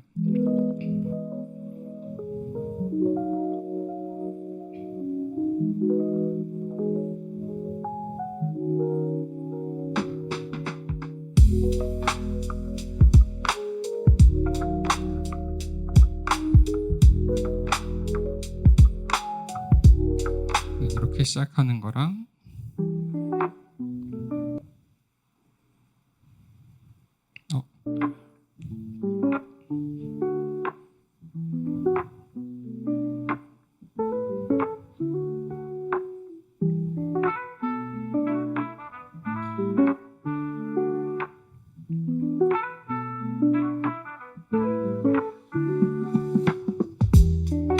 네, 이렇게 나오는 거랑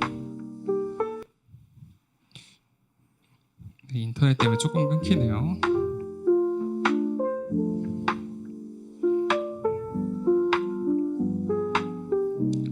네, 이렇게 이제 음악을 만들 수 있는 것들까지 저희는 이제 찾아냈고, 근데 저희는 여기서 끝나는 게 아니라 사실 이거를 그 샘플로서 사용을 해야 됩니다. 그래서 이렇게 만든 곡들을 저희가 처리할 때는 여기 보시면은 이렇게 이게 원곡이거든요. 예를 들어 보면은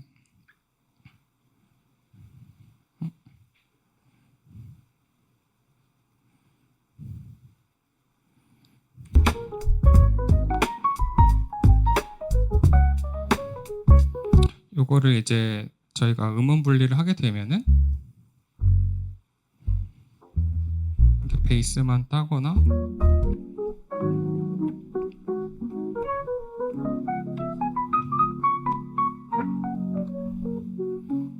네, 이런 식으로 음원 분리를 해서 샘플화하는 작업들을 좀 진행을 해보려고 합니다. 물론 그 전에 이렇게 음원들을 좀 잘 만들 수 있는 부분들을 체크를 해봐야 되고, 여기 보시면은 저희가 이렇게 음악 형식을 포함을 하는 이런 부분들을 가지고 있는데, 요거를 잠깐 직접 한번 돌려보면은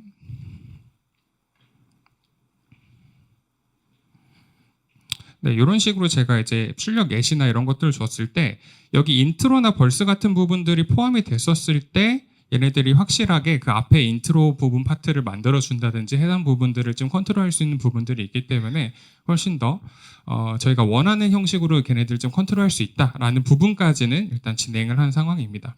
그래서 이런 식으로 만들었을 때 저희가 이런 그 코드 자체로도 얘네들을 좀 굉장히 많이 만들어낼 수가 있고, 요거에 대한 부분들은 저희가 LLM에 그 데이터들 학습시켜놨기 때문에, 학습이 아니라 그 데이터를 정보를 줬기 때문에 이런 식으로 이제 리릭이나 이런 파트들에 저희가 설명을 뭐 추가한다든지 하는 식으로 좀 어느 정도 커스텀을 할 수 있는 부분까지는 구현이 되어 있습니다.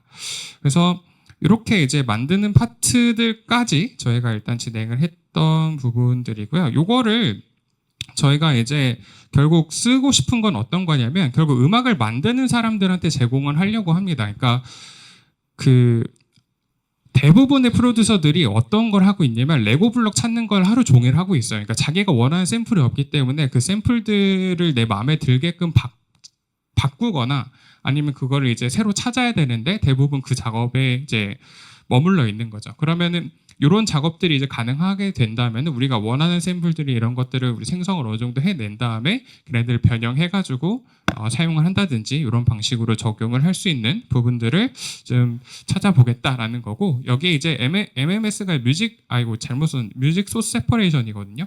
이 오타가 좀 났는데 뮤직 소스 세퍼레이션이랑 요거 AI 젠 샘플링 방법론에 대해서 좀 더 디테일하게 연구를 할 예정입니다. 그래서 지금은 저희가 이런 기반들의 연구를 같이 진행하면서 이 송 콘테스트 아마 다음 주가 이제 거의 마감일 텐데 요걸 진행을 하고 있고요. 여기에 이제 저희가 해보고 있는 건 어떤 거냐면 저희가 만든 샘플이 있어요.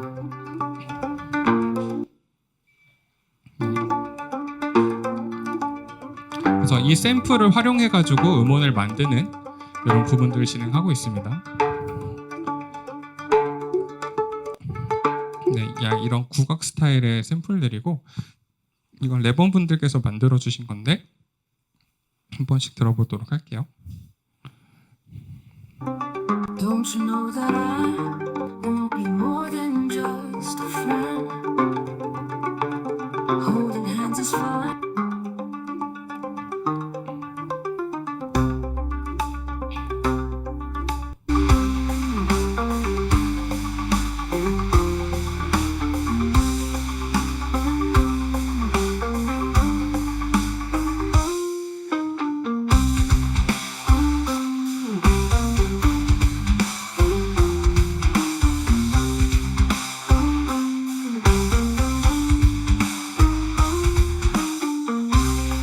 네, 이렇게 돼 있고 But I got better things on my mind.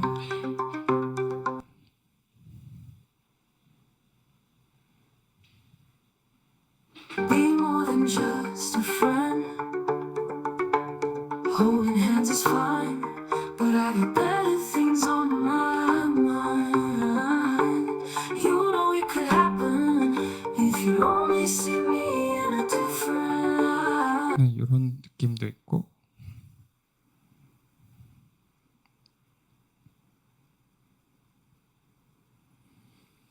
이게 조금 느리네요. 잠시만요.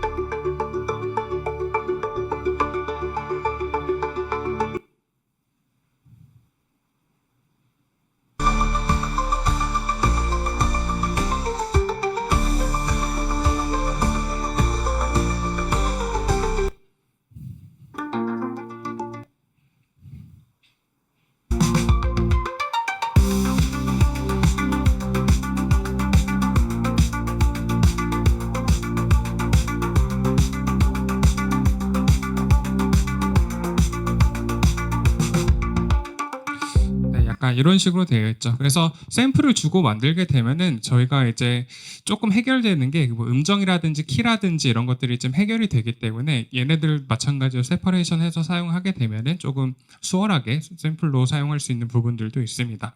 그래서 이런 식으로 저희가 이제 작곡을 하고 이런 내용들을 저희도 프로듀서 분들이랑 같이 공유를 하고 있어요. 그래서 지금 제가 이제 운영하는 공간이 있는데 그 블루펭귄이라는 곳에서 저희 이제 그 내일 이제 1주년 파티를 진행합니다.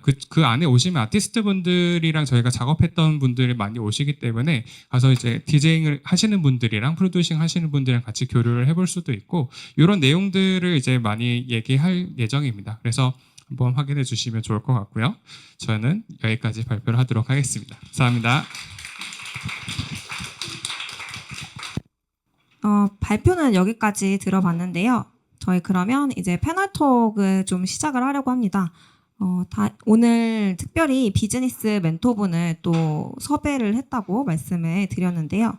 잠시만요. 네.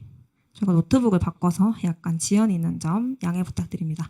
네, 그러면 저희 발표자 세 분과 저희 비즈센터 멘토님 모시고 패널톡 시작을 하도록 하겠습니다. 큰 박수 부탁드립니다.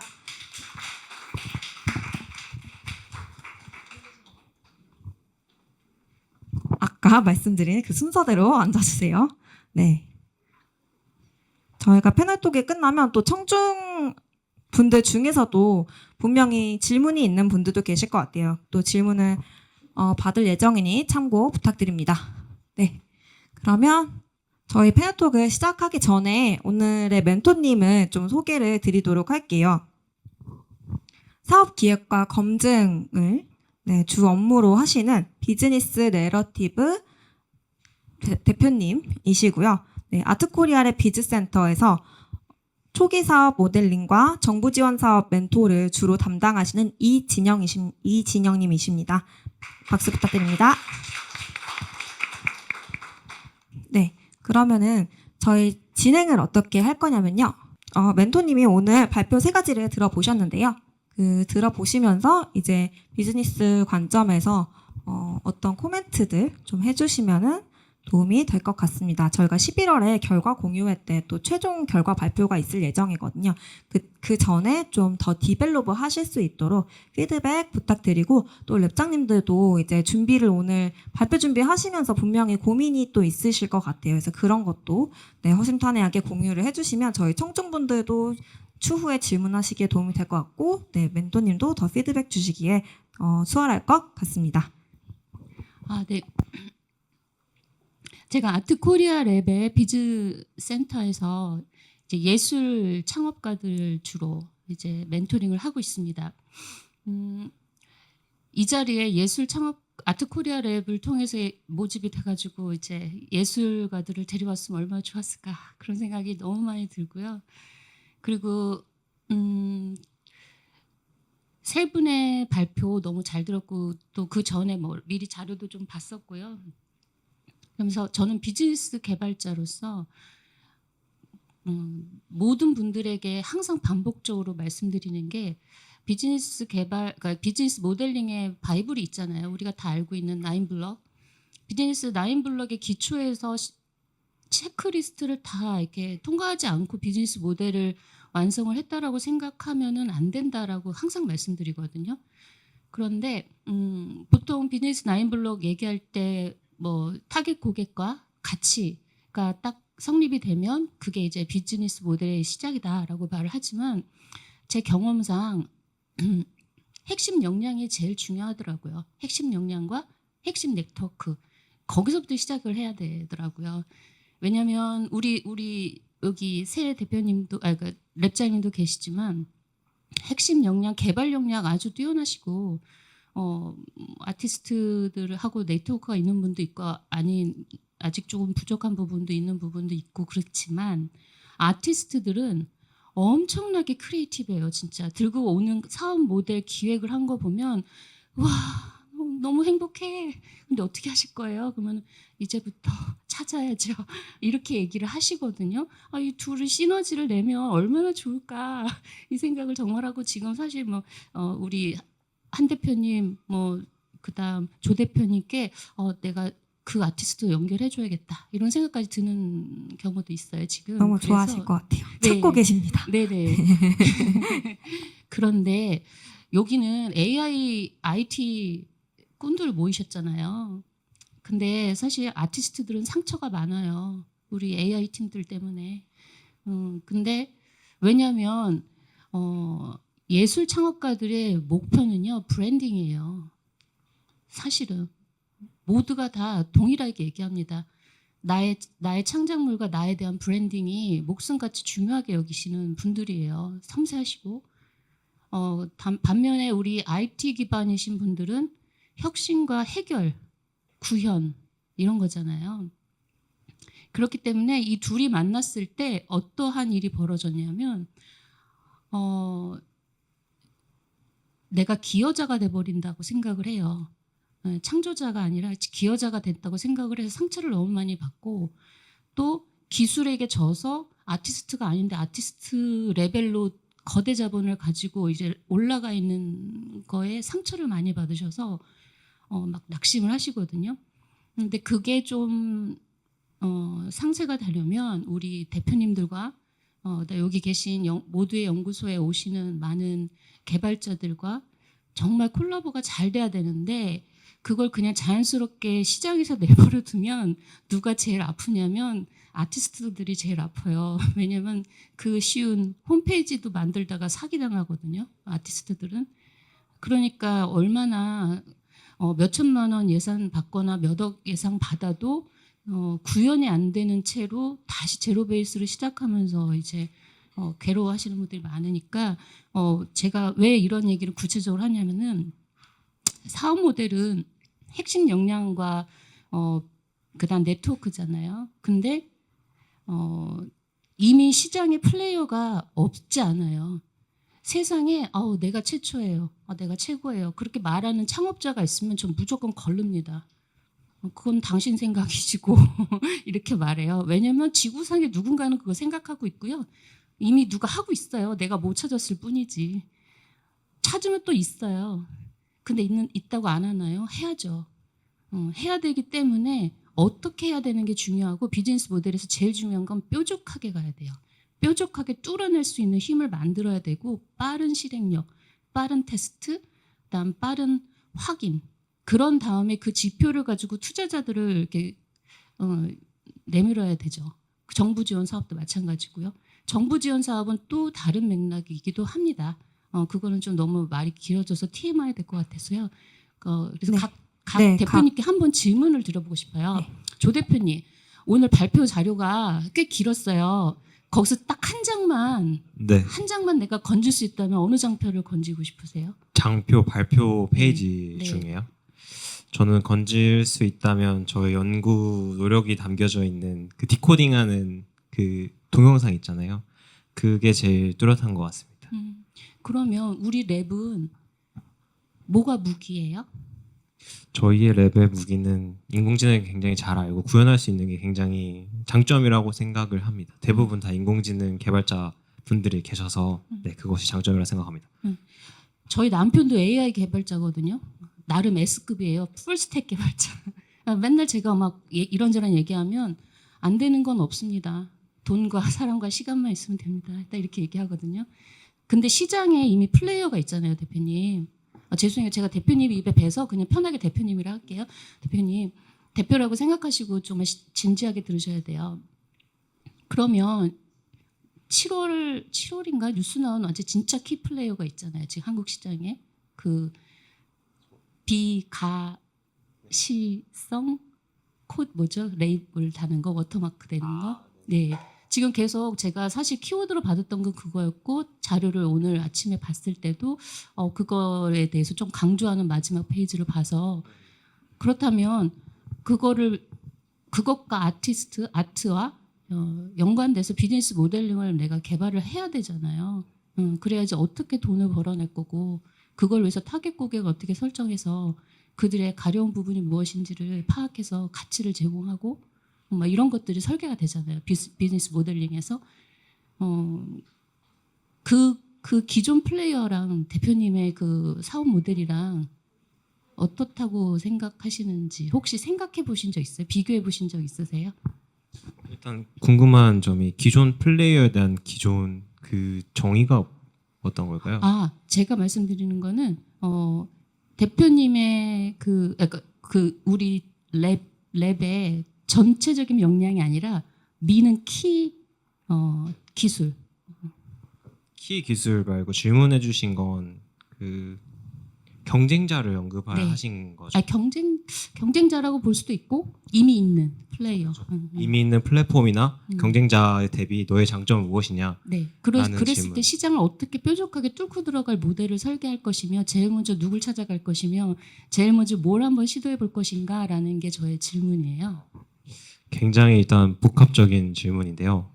일단 답변을 하자면 경쟁사와 차별점이라고 생각을 하면 이제 기존에 있던 플레이어들은 제가 생각했었을 때 이제 뭐 아까도 장표에서 보셨다시피 뭐 보증서를 발급하거나 명함 발급하는 어떤 좀 전통적인 어떤 판매 방식을 하고 있는 것 같았어요. 근데 이제 저는 일반 고객 입장에서 생각을 했었을 때 내가 이 작품을 사는데 솔직히 뭐 위작도 많고 뭐 보증서야 다시 프린터에서 할 수 있는 건데 이 작품을 내가 어떻게 신뢰를 할 수 있을까에 고민에서부터 출발을 한 거예요. 그래서 어떻게 보면 내가 산 이 작품의 이 유일한 보증을 어떻게 할 수 있을까에 대한 고민에서 워터마크를 진행을 하게 된 거고, 근데 워터마크는 사실 보일 수 있어요. 눈에 보일 수 있는데 사실 예술계는 아름다움을 좀 중요시하고 예술성 가치를 중요시하면 워터마크는 안 보여야 된다. 그래서 워터마크가 안 보이게 만들고 그 다음에 작품 그대로 워터마크를 넣을 수 있지만 그것은 뭔가 저작권에 우려가 있을 수 있죠. 왜냐면 누군가가 퍼가서 그것을 이제 뭐 예를 들면 인공지능 모델을 다시 학습을 할 수도 있잖아요. 사실 그런 건 위험하다고 생각이 들었고 그럼 차라리 그냥 인공지능 모델로 작가의 작품을 뭔가 카피한다거나 좀 뭐 위작 작품을 만들어서 거기다가 워터마크를 심어서 뭔가 인증을 하면 되겠다라는 것이고, 이제 저의 차별점은 제가 생각했었을 때는 공격에 대한 방어가 굉장히 뚜렷한 것 같아요. 왜냐하면 제가 이것을 시작한 것도 논문을 읽고 시작을 했어요. 워터마크 공격 논문을 많이 읽어보고 그럼 워터마크 공격받기 쉬운 어떠한 형태인데 그럼 방어를 어떻게 할 수 있을까 고민을 하면서도 진행을 한 것이라 워터마크 기술에 대한 어떤 좀 확실한 어떤 증명이 가장 뚜렷한 메시지고요. 경쟁사와 차별점이라고 하면 전통적인 어떠한 판매 방식을 좀 벗어나 보자라는 것이 메시지입니다. 예, 제가 너무 애정이 깊었나 봐요. 저 혼자 들어갔는데 자, 그럼 말씀하신 내용을 가지고 제가 한번 다시 질문을 드릴게요. 타겟 고객이 그럼 누군 거예요? 누가 우리 대표님이 하신 이 장표에 나오는 내용들에 할까요? 너무 시간이 없죠. 시간을 예, 제가 항상 이제 그래서 루티를 한번 멘토링하는 드리고 싶어요. 거예요. 저희 45분에서 내지 50분까지만 진행 네. 예정이기 때문에 네, 오케이. 시간 예. 분배 부탁드리겠습니다. 네, 네. 예. 일단 그 한 대표님이 원하시는 거는 제가 그 서면으로 받은 거를 열심히 작업을 했어요. 그건 따로 일단 드릴게요. 예. 그리고 대표님에 대한 질문도 제가 열심히 찾아서 작업을 해갖고 따로 드릴게요.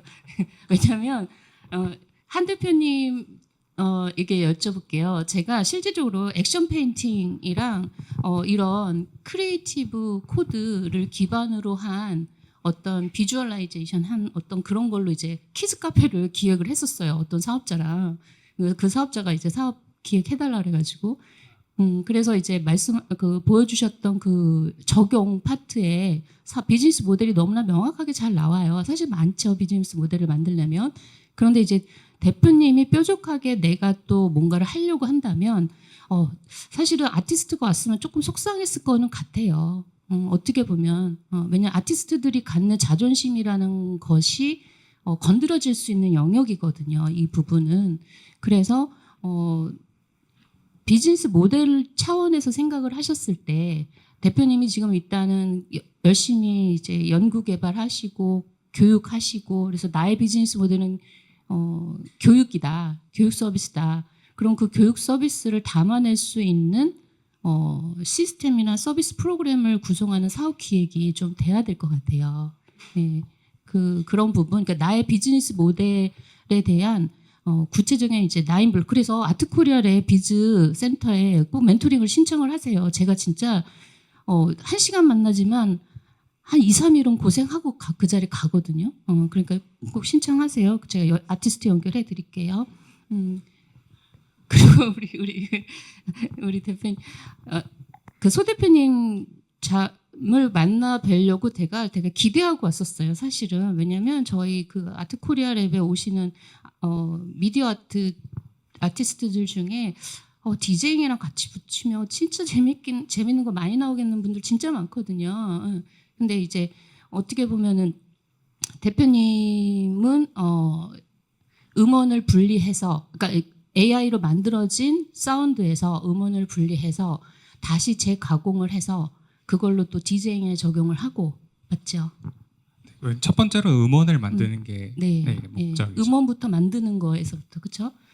그래서 이제 뭐라 그럴까요? 음원을 만드는 게 크리에이티브의 영역인데 그걸 조금 간소화한 거잖아요. 어떻게 쉽게 좀 접근한 거잖아요. 그런 다음에 재가공을 할 수 있는 창의력과 창조성을 이제 사람이 만들어내고 그걸 또 그걸 활용하는 거잖아요. 비즈니스에. 소 대표님은 실질적으로 비즈니스를 하시면서 이거를 계속 어떻게 보면 짧게 아니면 구체적으로 이제 테스트 베드를 가지고 계시잖아요.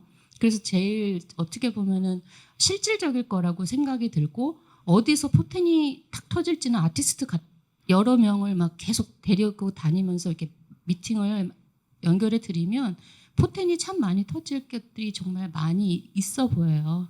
네, 물론 창작에 대해서 이렇게 중요하게 생각하는 AI가 만들어내는 사운드 자체에 대한 이의 제기를 할 수도 있지만, 예일 대학에서 테스트 해봤잖아요.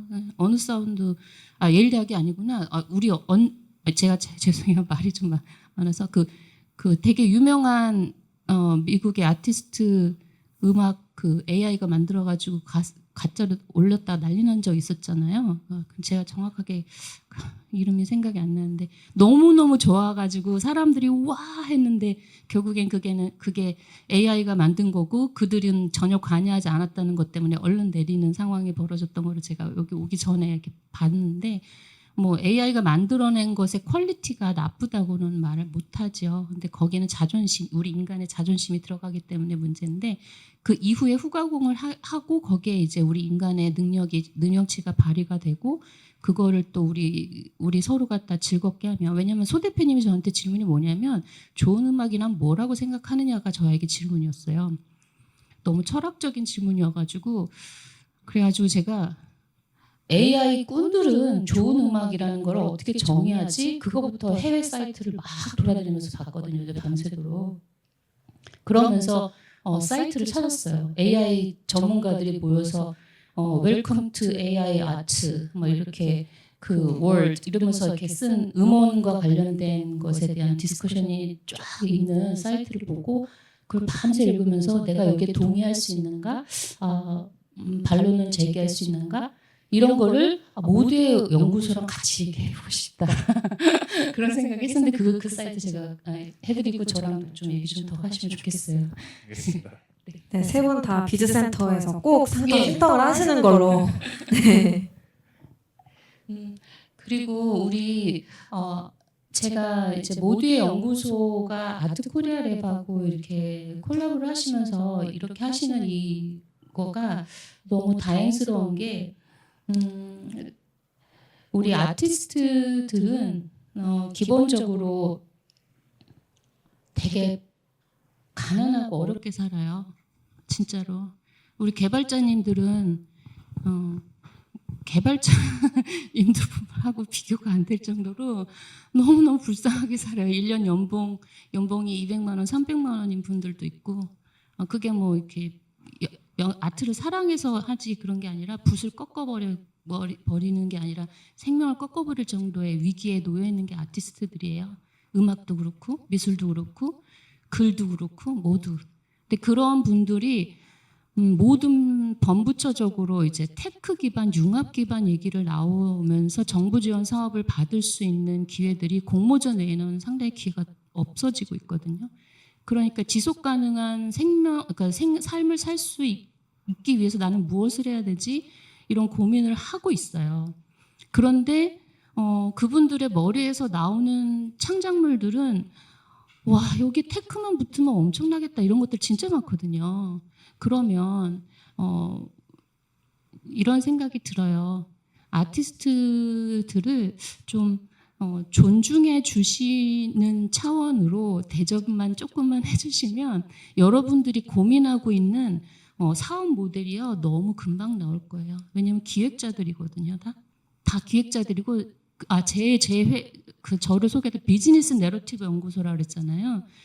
아티스트들이 창업 아이템을 가지고 들고 오는 건 100% 거짓말 안 하고요. 100% 개인 내러티브 기반이에요. 개인 서사가 비즈니스 서사로 바로 연결이 됩니다. 그래서 힘이 있어요. 거기에 정말로 테크가 붙고 거기에 마케팅과 어떤 영업 그다음 자금이 들어가면 이건 정말 되겠다라는 그런 것들이 상당히 많아요. 우리 그 아티스트들이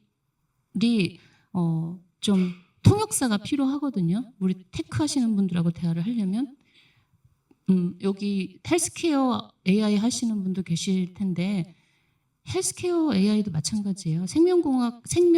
사이언스 하시는 분들 언어랑 그들의 DNA랑 IT DNA, AI DNA랑 달라서 처음에 이제 삼성에서 이제 바이오 쪽 진입했을 때 거기 갔던 박사님이 저 붙들고 나 죽을 것 같대 이랬었어요. 왜냐하면 바이오는 몇 년이 걸려도 나올까 말까인데 네. 거기는 일주일 단위로 체크를 하더라는 거예요. IT처럼. 그래서 네. 막 죽겠다고 그런 얘기 했는데 네 죄송해요. 제가 또 너무 말이 많았죠.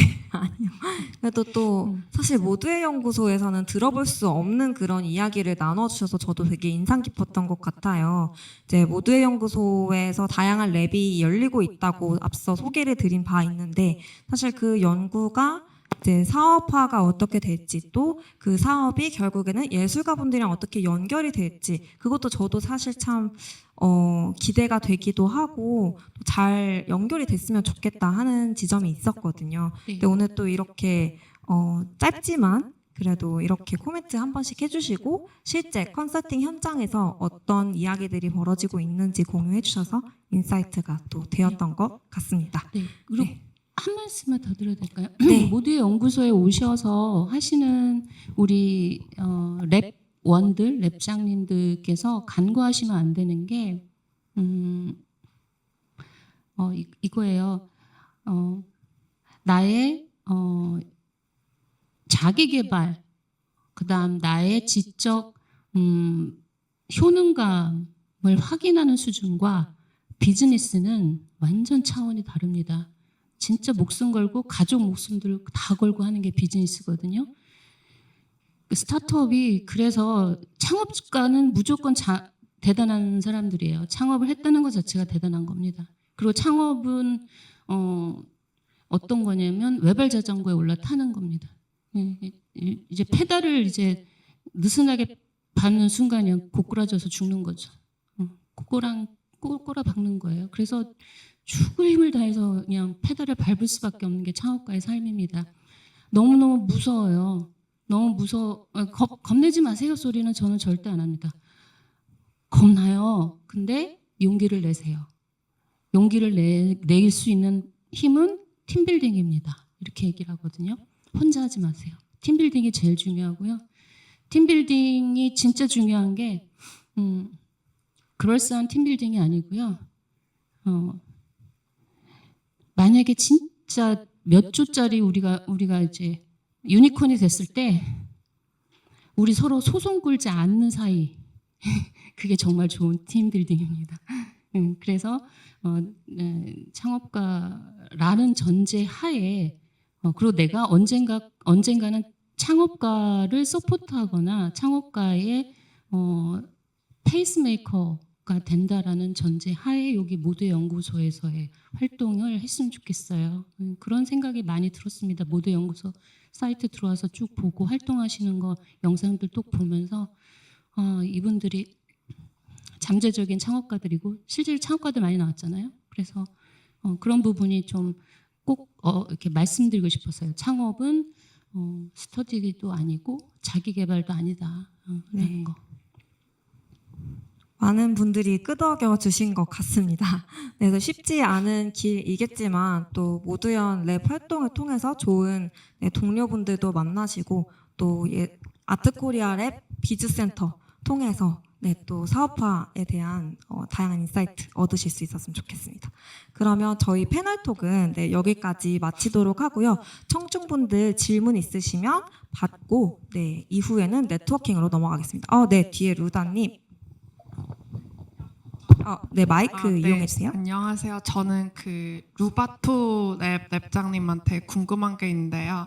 저 그 질문 전에 살짝 자기소개 해주시면 이해하는 데 도움이 될 것 같아요. 네, 안녕하세요. 감사합니다. 저는 여기 그 모두의 연구소에서 AI 세이프티 랩 그 운영하고 있는 이루다라고 합니다. 저희는 AI 안전성과 AI 윤리에 대해서 이제 연구하는 랩이고요. 제가 그 루바토 랩장님한테 궁금한 거는 제가 최근에 그 사이언스의 자매 그 저널인 사이언스 어드밴스라는 어떤 저널에서 그 사람과 창의성의 사람의 창의성과 그 generative AI의 그 상관관계에 대해서 읽은 적이 있는데 거기서는 이제 그 작가들이 generative AI를 통해서 스토리를 썼을 때 비교적 창의적이지 않은 개인 작가들은 그 generative AI를 통해서 더 창의적인 결과를 만들 수 있었지만 전체적으로 그 작가들의 그 컬렉티브한 그 창의성은 오히려 전체적으로 봤을 땐 내려갔다. 왜냐하면은 generative AI가 만들어낼 수 있는 그 스토리라인은 비슷한 패턴이기 때문에 라고 했는데 저는 궁금한 게 그 음악 같은 경우에 어쨌든 지금 그 프로듀서나 아니면 뮤지션들이 작곡할 수 있는 그 툴들을 만들어 주시고 있잖아요. 그런 툴들을 만들어 주시면서 이것도 그 작가들처럼 그런 결과를 나올 건지 아니면 음악은 사람의 그 창의성이 뭐 개인이든 아니면 뭐 전체적이든 향상될 거라고 생각하시는지 궁금했어요. 네. 우선 음악도 글이랑 비슷하거든요. 왜냐하면 음악도 장르가 있고 요즘에 저는 이제 대부분 일렉트로닉 장르를 다루다 보니까 거기서 성공하시는 분들은 장르를 만드시는 분이에요. 근데 이제 이런 AI 툴이나 어쨌든 유튜브에 있는 사운드 만드는 걸 검색해 보면은 기존의 아티스트가 만든 사운드를 만드는 법이 나오거든요. 그래서 사실상 제네티브 모델도 어쨌든 걔네들은 이제 그 가우시안을 따라가기 때문에 결국은 많이 듣는 음악을 만들게 되는 거고요. 결국 장르를 만드는 건 사람이에요. 그러니까 이런 툴들이 나오고 신디사이저가 나와서 장르가 생긴 거는 그걸 잘 쓰는 아티스트가 나와서 소리를 새로 만들고 멜로디를 새로 만들어서 생긴 거거든요.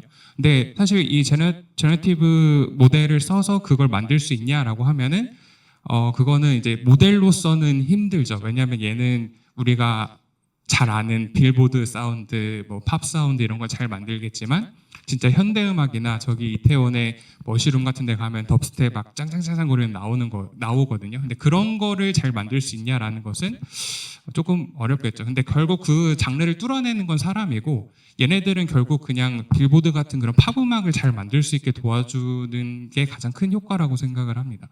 근데 물론 얘네들도 악기이기 때문에 진짜 가끔 미친 사람들은 하나씩 나와요. 그러면은 그 사람들은 뭔가 만들 수가 있어요. 프롬프트를 진짜 이상하게 써서 다른 소리를 만든다든지. 근데 이거는 모델이 추구하는 영역은 아닌 거죠.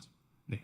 그래서 결국 사람이 새로운 장르를 만들 거고 그 아까 말씀하신 것처럼 탑에 가까워지면 가까워질수록 얘네들은 쓸모가 없을 수도 있어요.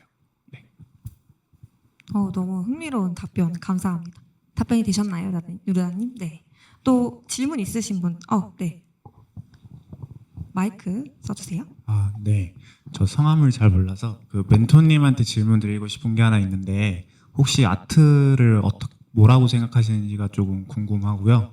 그 다음에 두 번째로는 여기 음악 하시는 분한테 질문하고 싶은데 이제 인공지능이 음악을 만들잖아요. 그런데 사람이 만드는 것과 가장 큰 차이는 저는 이제 이야기라고 생각을 하거든요. 음악에 어떤 이야기가 담기고 진정성이 있고 이런 게 있기 때문에 그 음악을 들었을 때 사람들이 그런 감성적인 면을 고려해서 듣는다고 생각을 하는데 그러면 AI가 만들었을 때는 AI는 직접 겪어보지 않은 이야기를 음악으로 만들어내잖아요.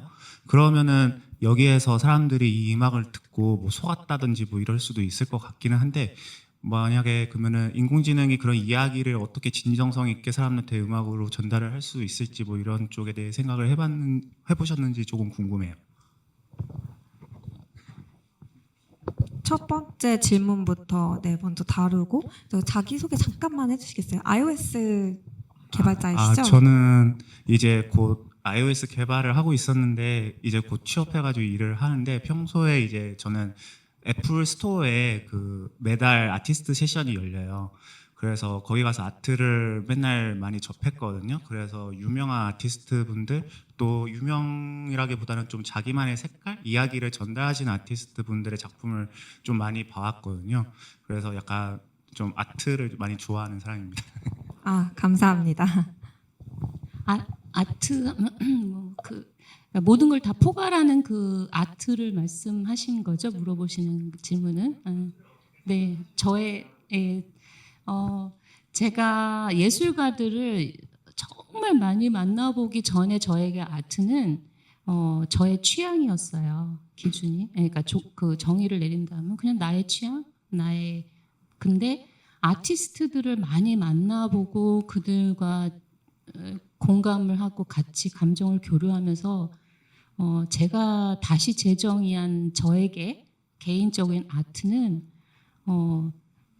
그들의 고통이다라고 생각이 들어요. AI가 할 수 없는 영역이 거기서 나오는 것 같아요. 그 사람의 서사 속에서 실패와 극복과 두려움과 용기 그 모든 것이 이렇게 막 섞여가지고 나오는 게 아트더라고요. 결국엔 제가 정의하는 아트는 그렇습니다. 감사합니다. 네. 굉장히 어려운 질문인데, 근데 저는 사실 인공지능이 만드는 그런 예술들은 결국 사람이 큐레이션 해야지 그게 예술 작품이 된다고 생각을 하거든요. 그러니까 스토리가 있고 없고는 그걸 선택하는 사람이 부여할 수 있는 거잖아요. 그래서 우리가 생각해 보면은 소설이나 영화 속에서 그 주인공들이 만든 음악도 그거를 이제 그 진짜 음악이나 스토리가 있는 것처럼 느끼는데 사실상 영화나 소설은 만들어진 이야기잖아요. 그러니까 어떻게 보면은 그 음악이 있고 그 주변에 스토리가 있으면 그 스토리가 부여가 된다고 생각을 하고 저는 결국 그것도 이제 그 뭐 사람이 만들었든 인공지능이 만들었든 그걸 이제 선택해가지고 작품으로 만든 사람의 의도가 들어가면은 다 반영이 된다고 생각을 하고 있습니다. 네. 답변 되셨나요? 네, 감사합니다. 또 질문 있으신 분 마지막으로 한 분 받겠습니다. 네, 마이크 전달 부탁드릴게요. 간단히 자기 소개해 주시면 감사하겠습니다. 네, 안녕하세요. 자기소개할 게 없어서 당황스럽게 하는데 개인 개발팀에서 그 싱잉보이스 신시스 쪽으로 이제 R&D를 하고 있는 개발자고요. 이제 저는 이제 그 뭐였지? 137.5랩인가요? 그 두 번째 세션 발표하셨던 분께 좀 궁금한 게 있어요. 이게 크리에이티브 코딩이라는 걸 말씀을 하셨을 때 이제 예시로 든 것들이 대부분 시각적인 그런 결과물이라고 전 생각을 했거든요. 근데 이제 수학이라던가 물리적인 걸 활용한다는 측면에서 저는 이제 다른 형태의 이제 결과물도 크리에이티브 코딩이라고 볼 수 있는지가 궁금해요. 예를 들어서 이제 저 같은 경우는 음악에 관심이 있어서 음악이라는 걸 이제 좀 더 통계적으로 봤을 때 처음 네 마디하고 그 다음 네 마디가 유사하게 이제 경향성을 띠고 그 다음에 세 번째, 네 번째 그 뭐라고 해야 되지? 이걸 악절이라고 했던 것 같은데 그 다음 네 마디 하고 이제 전체적인 모티브가 하나로 뭉치거든요. 그러면 각 네 마디씩은 이제 경향성이 있으니까 경향성 있는 이제 시퀀스로 이해를 하고 추론을 하면은 수학적으로 멜로디로 뽑는 것도 가능한데 이런 것도 크리에이티브 코딩이라고 볼 수 있는지 궁금해요.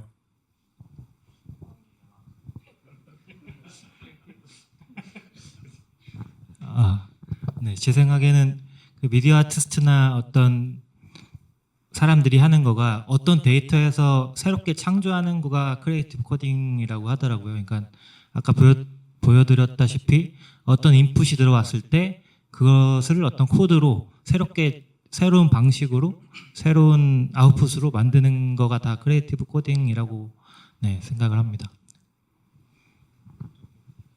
네, 루바토랩 소준섭님 어찌 생각하시나요? 다 의도를 가지고 만들면 예술이죠.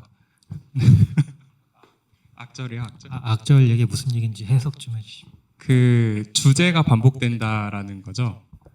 그 제가 음악 용어가 좀 기억이 안 나서요. 이게 네 마디씩 묶어서 뭐 하는 게 있고 그 다음에 8마디 하고 이제 하나의 큰 단위가 있거든요. 그게 이제 뭐 클래식 음악에서 이렇게 주제가에 간다라고 하는데 저는 사실 전문적인 음악 교육을 받은 적이 없어서 음악을 다 길바닥에서 배웠습니다. 그래서 저는 이제 배운 게 힙합이랑 EDM 이런 건데 걔네들은 이제 한 8마디 정도마다 이제 이렇게 바뀌는 부분들이 있고 뭐 클래식에서 뭐 프레이즈 막 이렇게 반들 AB 형식의 얘기하는데 그거는 좀 더 긴 호흡에서 주제가 바뀌고 왔다 갔다 하는 걸 얘기하는 걸로 알고 있습니다.